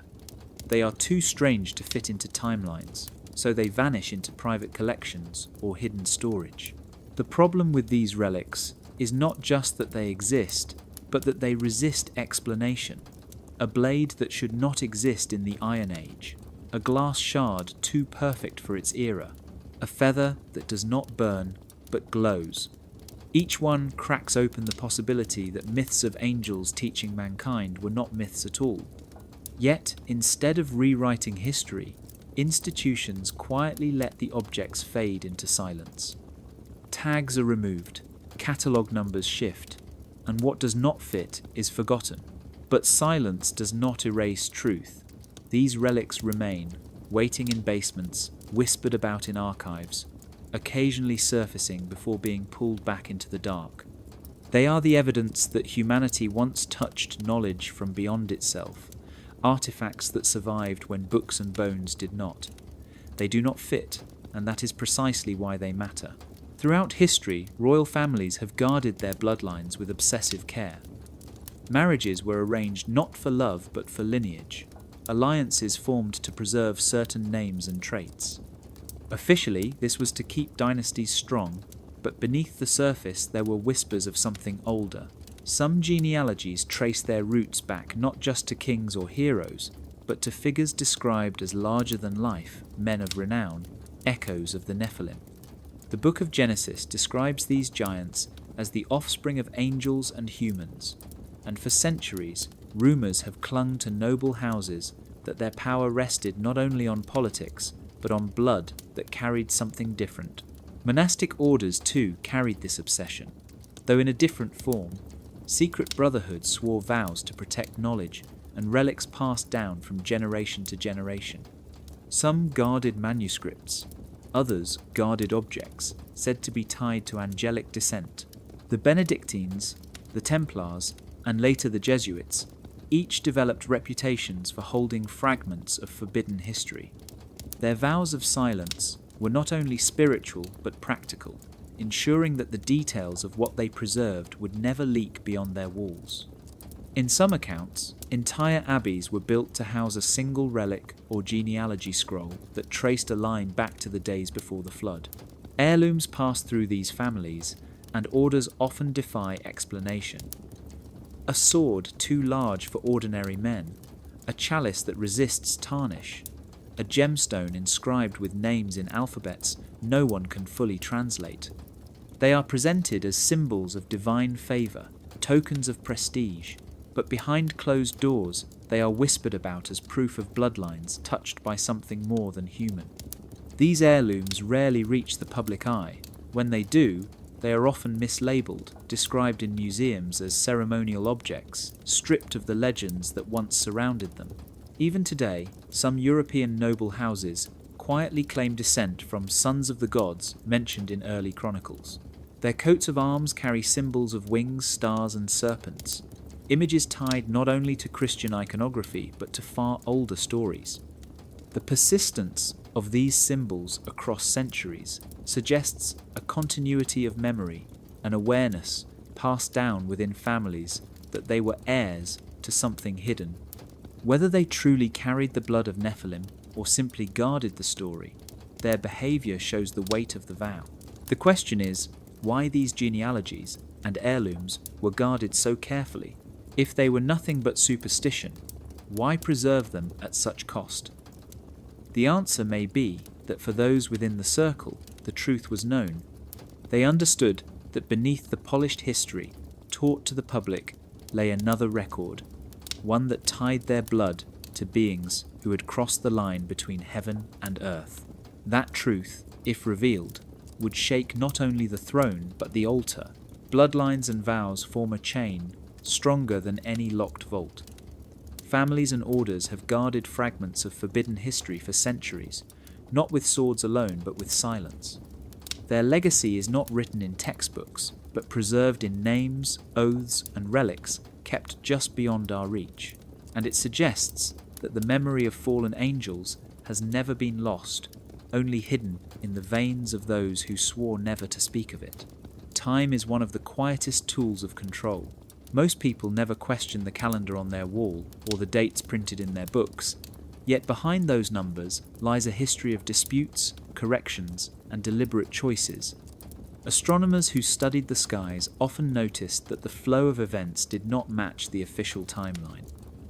Eclipses described in ancient chronicles fell on days when the heavens should have been clear. Comets appeared centuries out of place, and when some dared to speak, they became dissenters, voices silenced because they suggested that time itself had been rewritten. At the heart of their suspicions was a troubling idea that calendars were not simply tools of order, but methods to hide arrivals of beings who once walked among men. The early calendars of Mesopotamia, Egypt, and Mesoamerica tracked the heavens with remarkable accuracy. They recorded cycles of the moon, the movements of Venus, and even the slow precession of the equinoxes. These were not casual observations. They required generations of precise measurements, often tied to myths of beings who descended from the sky to teach mankind the clock of the cosmos. The Maya described cycles lasting thousands of years, while the Egyptians aligned temples to the rising of Sirius with uncanny precision. Such systems were not only scientific but spiritual, tied to the memory of angelic visitors whose comings and goings were linked to the stars. When Christianity rose to power in Europe, it inherited this tradition but reshaped it. The Julian calendar, introduced under Rome, eventually gave way to the Gregorian reform of 1582, a change that adjusted the drift of days but also quietly altered the memory of time. Events were moved, feast days reset, eclipses redated. For astronomers who compared old records with the skies, inconsistencies piled up. A few suggested that entire centuries may have been fabricated or shifted, an echo of what modern scholars call the phantom time hypothesis. If correct, then history itself may contain added years designed to stretch distance between the fall of Rome and the Renaissance, hiding an awkward gap where forbidden stories once lived. Eclipses became the greatest challenge to this official story. Unlike myths or chronicles, eclipses can be verified with absolute certainty. Modern calculations can map every total eclipse going back thousands of years, yet some reported by ancient writers do not align. Either the witnesses were wrong or the timeline has been bent to suggest the latter was dangerous, but some astronomers could not ignore the evidence. They hinted that perhaps eclipses were deliberately misdated, their celestial signatures shifted to break the connection between heavenly cycles and earthly arrivals of beings no one wished remembered. The dissent of astronomers was rarely welcomed. Some were pressured to alter their findings, others quietly retired, and a few had their works confiscated altogether, but their whispers survive. Calendars are not neutral. They are edited histories, tools to smooth out the fractures of time and erase the marks of angels who once came and went. Timekeeping, in this sense, is not only about counting days, it is about controlling memory. And those who questioned it discovered the most unsettling truth of all, that even the ticking of the clock may be part of the silence. Heresy was not only a word, it was a law, a weapon sharpened by courts, councils, and inquisitors to control what people could say, write, or even imagine. For centuries, the story of the fallen angels was caught in its teeth. To speak of the Watchers was to risk suspicion. To write their names was to invite punishment, and to teach their story outside of church-approved doctrine was to step into a courtroom where the verdict had already been decided. Through this machinery of law, the story of the fallen angels was not only erased from books, it was made unprintable, unteachable, and unthinkable. The machinery began with councils. In the 4th and 5th centuries, bishops gathered to decide what was sacred and what was dangerous. They debated texts like the Book of Enoch, which openly described the Watchers descending, teaching forbidden arts, and fathering giants. Their decision was not only theological but legal. By excluding the text from canon, they placed it outside of protection, and anyone who copied or circulated it risked charges of spreading heresy. What was once history became contraband, criminalized not because it was false, but because it threatened control. As the centuries passed, laws tightened. Kings and popes issued edicts demanding that heretical books be burned, their authors tried, and their readers punished. The Inquisition, beginning in the 13th century, perfected the process. Accusations did not require evidence. A whisper of unapproved teaching was enough to summon someone to trial. Once accused, the outcome was nearly inevitable. At best, confiscation and silence. At worst, torture, imprisonment, or execution. The legal system became a net cast across Europe, and within that net, fallen angel stories disappeared. The printing press, invented in the 15th century, could have reopened the conversation, but instead it made censorship more urgent. With books suddenly multiplying, the Church responded by publishing the Index of Forbidden Books. First issued in 1559, it became the legal blacklist of Europe. Works that mentioned the Watchers, grimoires using their names, or treatises that hinted at their existence were added to the list. Printers who defied the law could lose their presses, their wealth, or their lives. A story that had once travelled in whispers was now actively hunted down by a system that stretched from courts to libraries to pulpits. The result was chilling. For the average scholar, even curiosity became dangerous. To ask about the Watchers in a university could be seen as suspicion of heresy. To teach about Enoch's visions could be interpreted as undermining doctrine. Over time, people stopped asking, not because they lost interest, but because the law made the questions too costly. Generations grew up without even the language to describe what had been silenced. The law of heresy did not simply destroy texts, it reshaped the boundaries of thought itself. The fallen angels were not disproven, they were outlawed, and once an idea is outlawed long enough, people forget it ever existed. That was the true power of the machinery, not the burning of books or the silencing of voices, but the slow erasure of memory enforced by fear. The Watchers became ghosts, not only in history, but in the very imagination of the people. Every age has its heretics, but not all of them wear robes or preach from pulpits. Some sit quietly in libraries, tracing patterns through old manuscripts, or dig in fields, brushing dust from bones that should not exist. These are the scholars who dared to follow the trail of the Watchers. Their fate is often the same. At first, there is excitement, a paper presented at a conference, a book proposal, a grant application. Then suddenly the trail goes cold. Funding is cut, articles are retracted, reputations collapse, and sometimes the scholars themselves vanish from the academic world as if erased. It is a pattern too consistent to be dismissed as coincidence. One case, often whispered about, is that of 19th century researchers in the Middle East who reported inscriptions referring to shining beings descending from the heavens. Their notes described names that matched those in the Book of Enoch, though the official canon had long buried them. Within a few years, their expeditions lost funding, their publishers withdrew support, and their findings were quietly reassigned to biblical symbolism. The scholars faded into obscurity, their careers undone not by errors, but by the subjects they pursued. The 20th century brought similar stories. Archaeologists in the Americas uncovered skeletal remains that seemed too large for human proportions, found near ancient mounds tied to legends of giants. Initial reports made headlines, but just as quickly retractions followed. Universities declared the finds misidentified, museums sealed the bones in storage, and the archaeologists involved were reassigned or forced into early retirement. The discoveries did not vanish, but the people who announced them did. Linguists, too, found themselves at risk. Those who studied apocryphal texts or tracked angelic names through glosses and marginalia sometimes noticed patterns that connected directly to the Watchers. A few tried to publish, but their work was rejected by journals for being unorthodox. In some cases, they were accused of damaging the reputation of their institutions. Careers built over decades collapsed within a year. What remained was silence, punctuated by the occasional rumour that their findings had been quietly purchased or absorbed into private archives. Even in modern times, the pattern holds.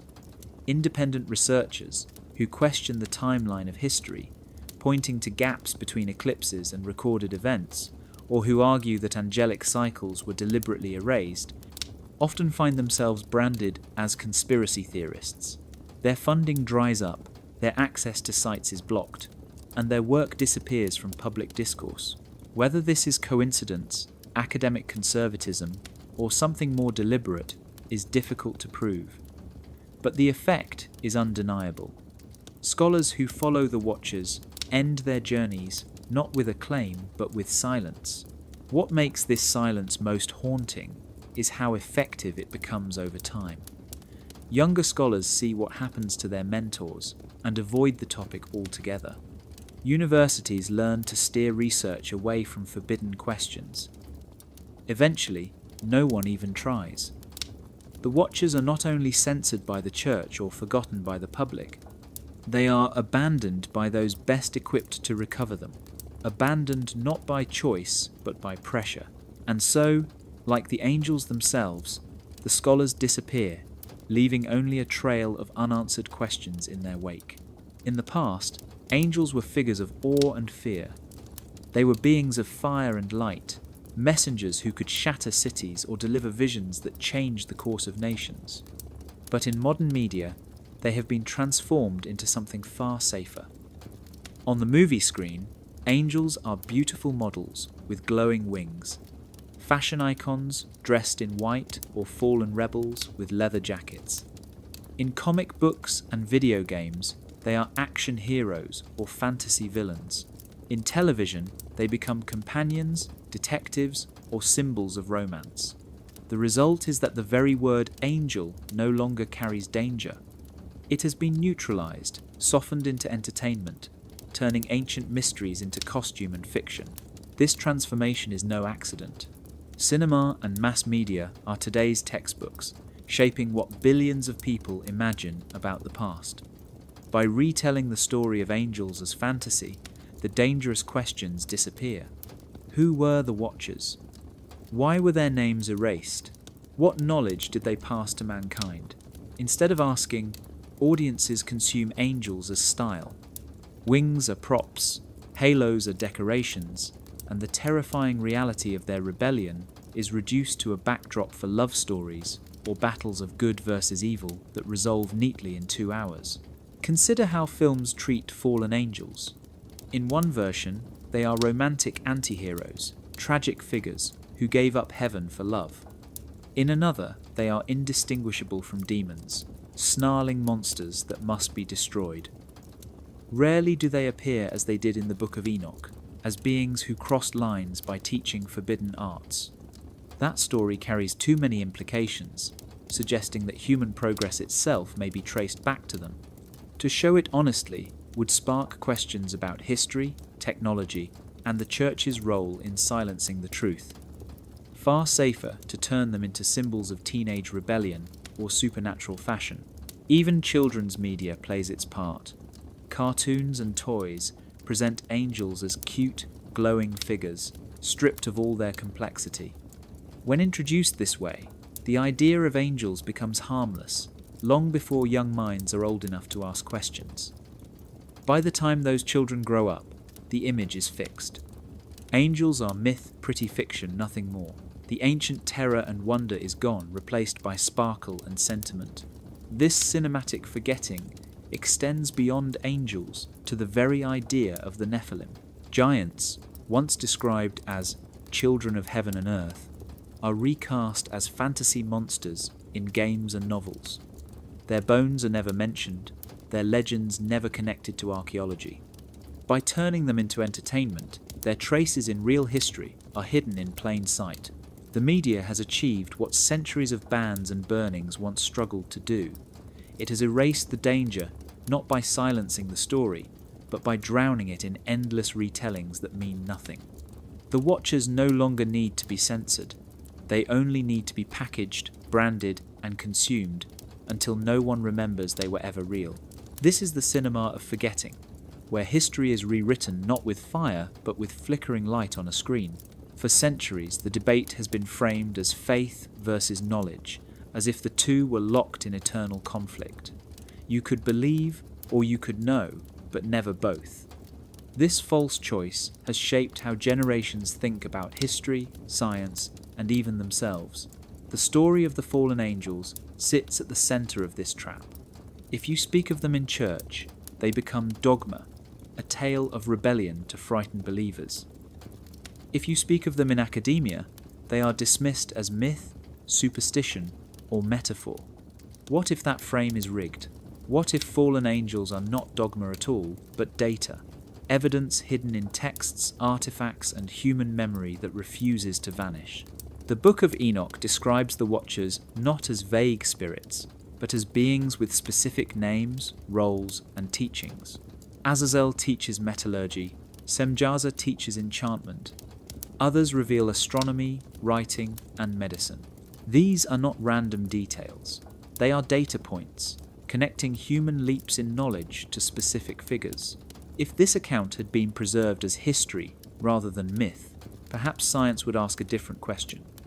Instead of whether angels exist, scholars might ask why knowledge appears suddenly in human timelines, as if inserted from outside. But by forcing the story into the box of religion, its value as information has been neutralized. The same happens with archaeology. When bones of unusual size are found, when megaliths appear beyond the known skills of their builders, the discussion quickly collapses into faith or fantasy.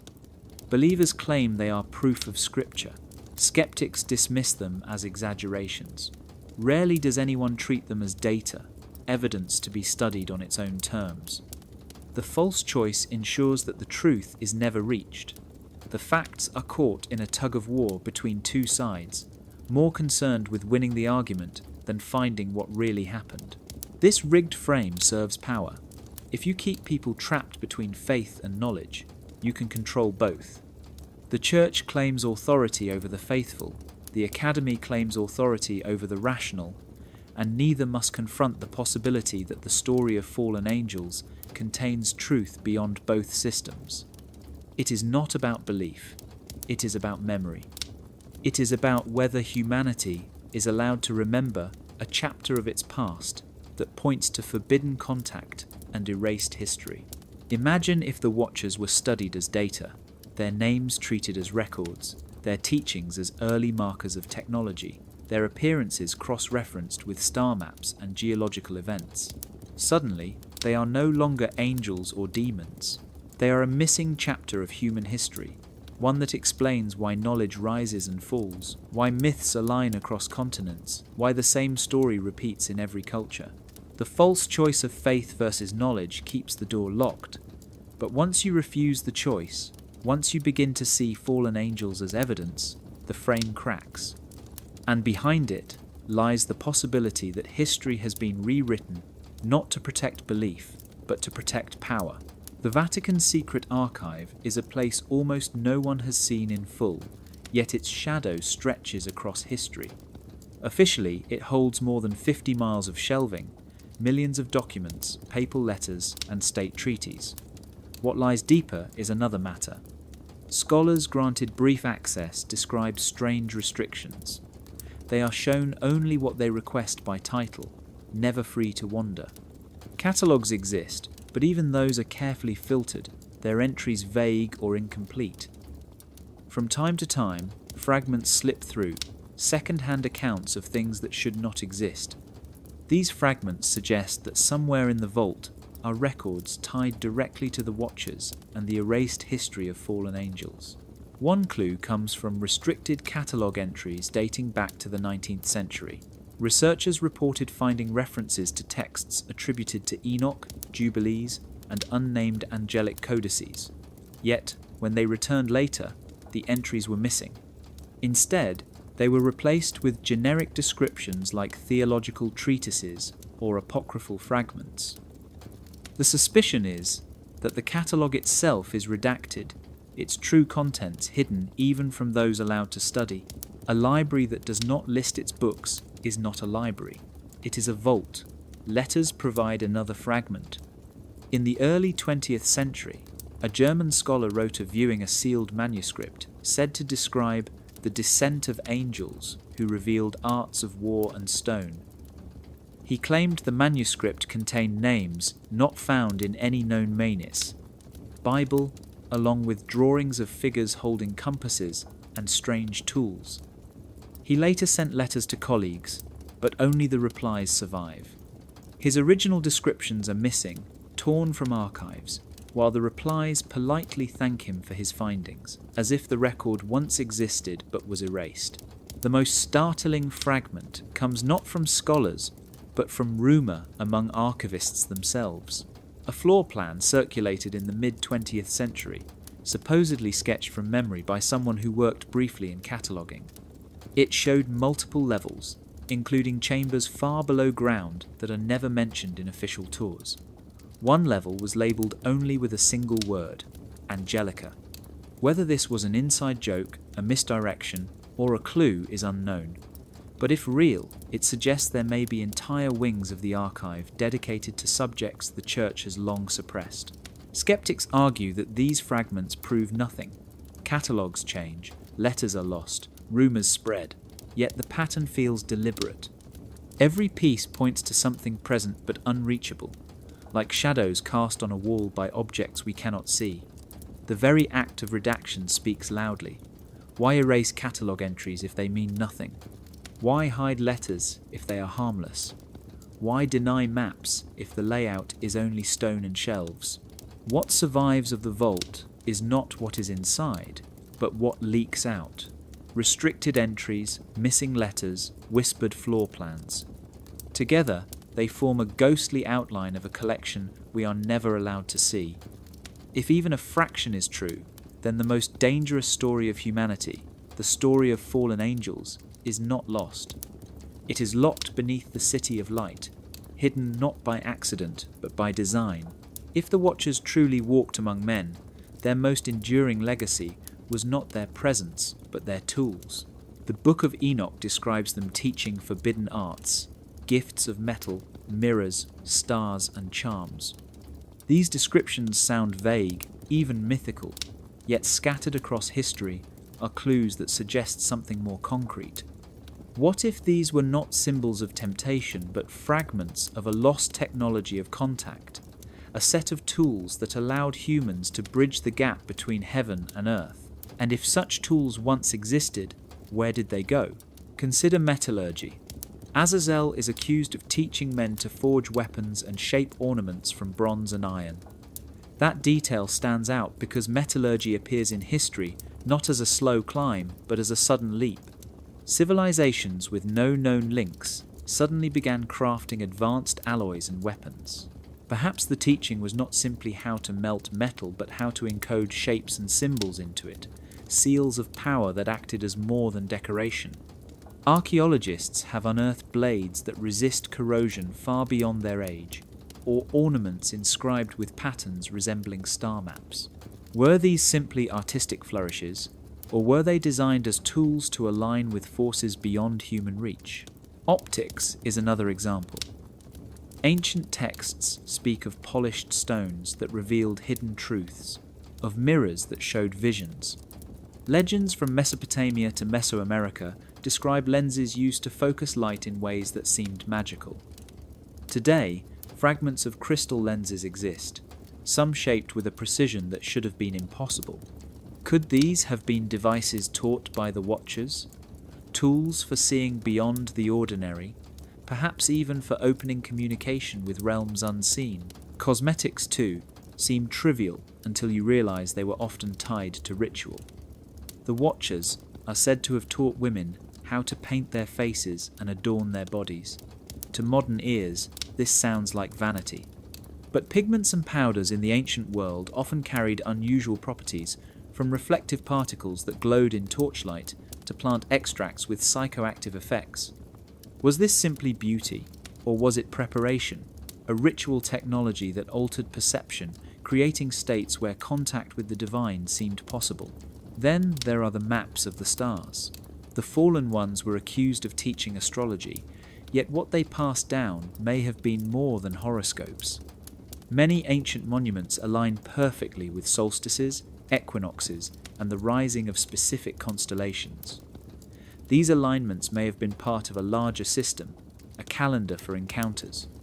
If the Watchers came and went in cycles, teaching humans to mark the heavens would ensure the memory of their arrival was never forgotten. Where did these tools go? Some were absorbed into culture, their origins forgotten, their power diluted into superstition. Others may have been deliberately hidden, sealed in vaults beneath churches, or buried under ruins. Perhaps some still exist, mislabeled in museums, or gathering dust in private collections. What is certain is that these tools did not vanish by accident. They were removed, censored, or disguised because they carried the risk of reopening a door that those in power swore to keep shut. A technology of contact may once have been in human hands. Today we see only fragments, shards of glass, forgotten formulas, strange alignments. But behind them is a whisper of a time when mankind was not alone, when the boundary between earth and sky was crossed by tools that no one dares to admit were real. The question that haunts every whisper of hidden history is simple. If the Church knows more than it admits, is it protecting souls or protecting power? For centuries, Church leaders have argued that certain knowledge is too dangerous for the public. They say it leads to pride, corruption, or despair. The story of the fallen angels has always been placed in that category, branded as myth or heresy, erased from canon and silenced in classrooms. But when silence lasts this long, suspicion grows. Perhaps the truth was never hidden for the sake of ordinary souls at all. Perhaps it was hidden because it threatens the throne that guards it. If we imagine for a moment that the Church does hold texts and artifacts confirming the Watchers, the stakes become clear. To admit their existence would mean admitting that human history is incomplete, that great leaps of knowledge may not have come from God alone, but from beings who broke the divine order. It would shake the foundation of sermons preached for centuries. Faith depends on trust in the story told from the pulpit. If that story is revealed to be edited, patched, or rewritten, then the faithful might begin to ask dangerous questions. Who decides what truth is? Who benefits from silence? The official defense is that secrecy protects believers, that ordinary people could not handle the shock of knowing their ancestors once mingled with beings cast out of heaven. But history suggests otherwise. Humanity has survived plagues, wars, and the crumbling of empires. The claim that truth would be too much to bear feels less like concern and more like control. After all, to guard information is also to decide who may access it, who may rise with it, and who must remain in ignorance. Examples of this dynamic appear again and again. The apocryphal Gospels excluded because they showed a different image of Christ. The Book of Enoch erased because it spoke too plainly of angels who sinned. Maps locked in archives, while explorers stumbled blind across oceans. Even in modern times, excavations are halted or redirected whenever findings hint at giants, advanced tools, or inscriptions of forbidden names. Each time the reasoning is the same. It is better this way. But better for whom? If the Church has truly acted as a guardian, then its secrecy might be framed as compassion. But compassion does not require silence. Compassion can share truth with care, guiding people through the shock of discovery. The pattern instead looks like guardianship of power, a monopoly on history, on knowledge, on the timeline itself, and in that monopoly lies influence, the ability to direct the course of civilizations not through armies, but through memory. The ethics of revelation come down to this. Truth belongs to no one. If there are records proving that fallen angels once walked the earth, that knowledge should not be sealed in a vault or whispered only among elites. It belongs to humanity, to the descendants of those who lived through it. To withhold it is not protection, it is theft. And if that theft has endured for nearly 2,000 years, then the silence is not a virtue but the deepest sin of all. The story of the fallen angels has been scattered like broken pieces of glass. To put them back together requires patience, courage, and a willingness to look where others have been told not to. Think of it as a ladder hidden in plain sight, waiting to be climbed. Each rung is a clue, a text, a symbol, a sight. The path is not safe, but it is there for anyone willing to search.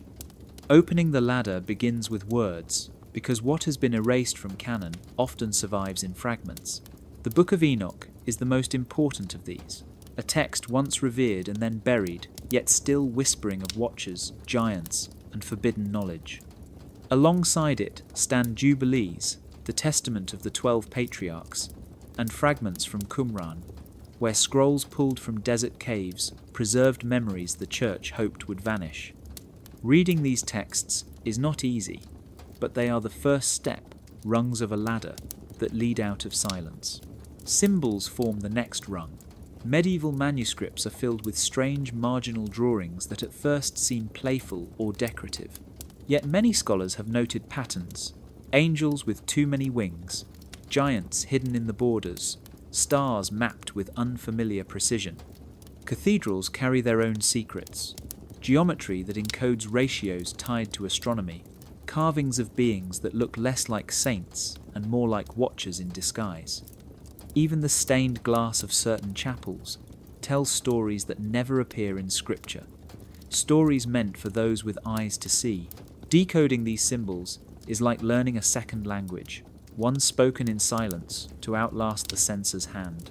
Sites are another rung, places where stone remembers what parchment could not, megaliths with angles too perfect for their time, mounds in the Americas that echo myths of sky teachers, forgotten ruins where local legends still speak of giants and angelic wars.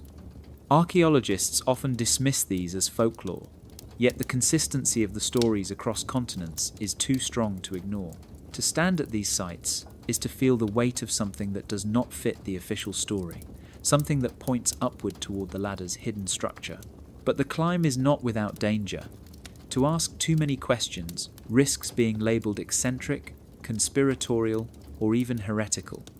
Institutions are built on accepted narratives, and those who challenge them often find doors closing. The warning, then, is clear: climb with caution. Do not expect easy answers. Each rung will lead to another mystery, another silence. Yet, if enough people begin the climb, the weight of silence may one day crack. Opening the ladder is not about escaping into fantasy. It is about recovering memory. It is about refusing the false choice between faith and knowledge, and daring to treat the fragments as evidence. Texts, symbols, and sites are waiting. The ladder has always been there, hidden in plain sight. And perhaps at the top of it lies not only the truth of the Watchers, but also the truth of ourselves. 1,000 whispers have followed us through this journey. The Watchers, the Nephilim, the erased texts, the vanished relics, the silence of vaults and councils. We call them fallen angels, cast out from heaven for crossing a line with mankind. But what if that story has always been upside down? What if they did not fall? What if we did? The memory of beings who brought light, who taught the stars, who gave mankind tools that sparked civilizations, has been painted black for centuries. To admit that knowledge came from them would mean admitting we once walked with powers greater than ourselves, and that we squandered it. Perhaps humanity chose silence, trading memory for obedience. In that trade, it was not angels who fell, but us. The Book of Enoch never describes the Watchers as evil monsters. They are rebels, yes, but rebels who taught knowledge, metallurgy, medicine, astronomy, the very things that define progress. Why then are we told to see them as demons? Because knowledge uncontrolled is power uncontrolled. To brand the Watchers as fallen was to brand curiosity itself as sinful. And when we accepted that frame, we fell. We stopped asking questions, stopped looking to the stars with wonder, stopped daring to believe we could be more. The centuries of silence are not just about missing texts or censored myths. They are about a fall in spirit. We learned to doubt our own past, to dismiss the strange, to laugh at stories of giants and sky teachers. We became content with the neat narrative, Rome to darkness to Renaissance, a smooth tale with no room for angels who refused to obey. In our eagerness for order, we gave up the raw fragments of memory. That is the fall that matters, not theirs, but ours. And yet, cracks remain. Feathers of fire in museum basements, stones that do not fit the tools of their supposed builders, star maps etched into monuments older than recorded astronomy, the forbidden books that survive in deserts and monasteries, too stubborn to die. These fragments are reminders that the fall is not complete. we can still choose to climb back, not to heaven, but to truth. The unfallen question is not whether angels once stood beside us. It is whether we are willing to stand beside the memory of them now. Are we brave enough to ask what was hidden, to read the forbidden lines, to decode the silent symbols, to wonder aloud what kind of world might have existed before silence won? The risk is that we will be mocked, censored, or ignored. But the greater risk is to forget, to let the questions die. History is not just a river flowing from past to present. It is also a mirror. In it, we can see not only what was, but what we chose to remember. If we are living in a story where fallen angels were erased, then the real story waiting to be written is whether we will remain fallen with them or rise by daring to ask again. The question remains. Perhaps they did not fall, perhaps we did, and the only way to rise is to keep the questions alive.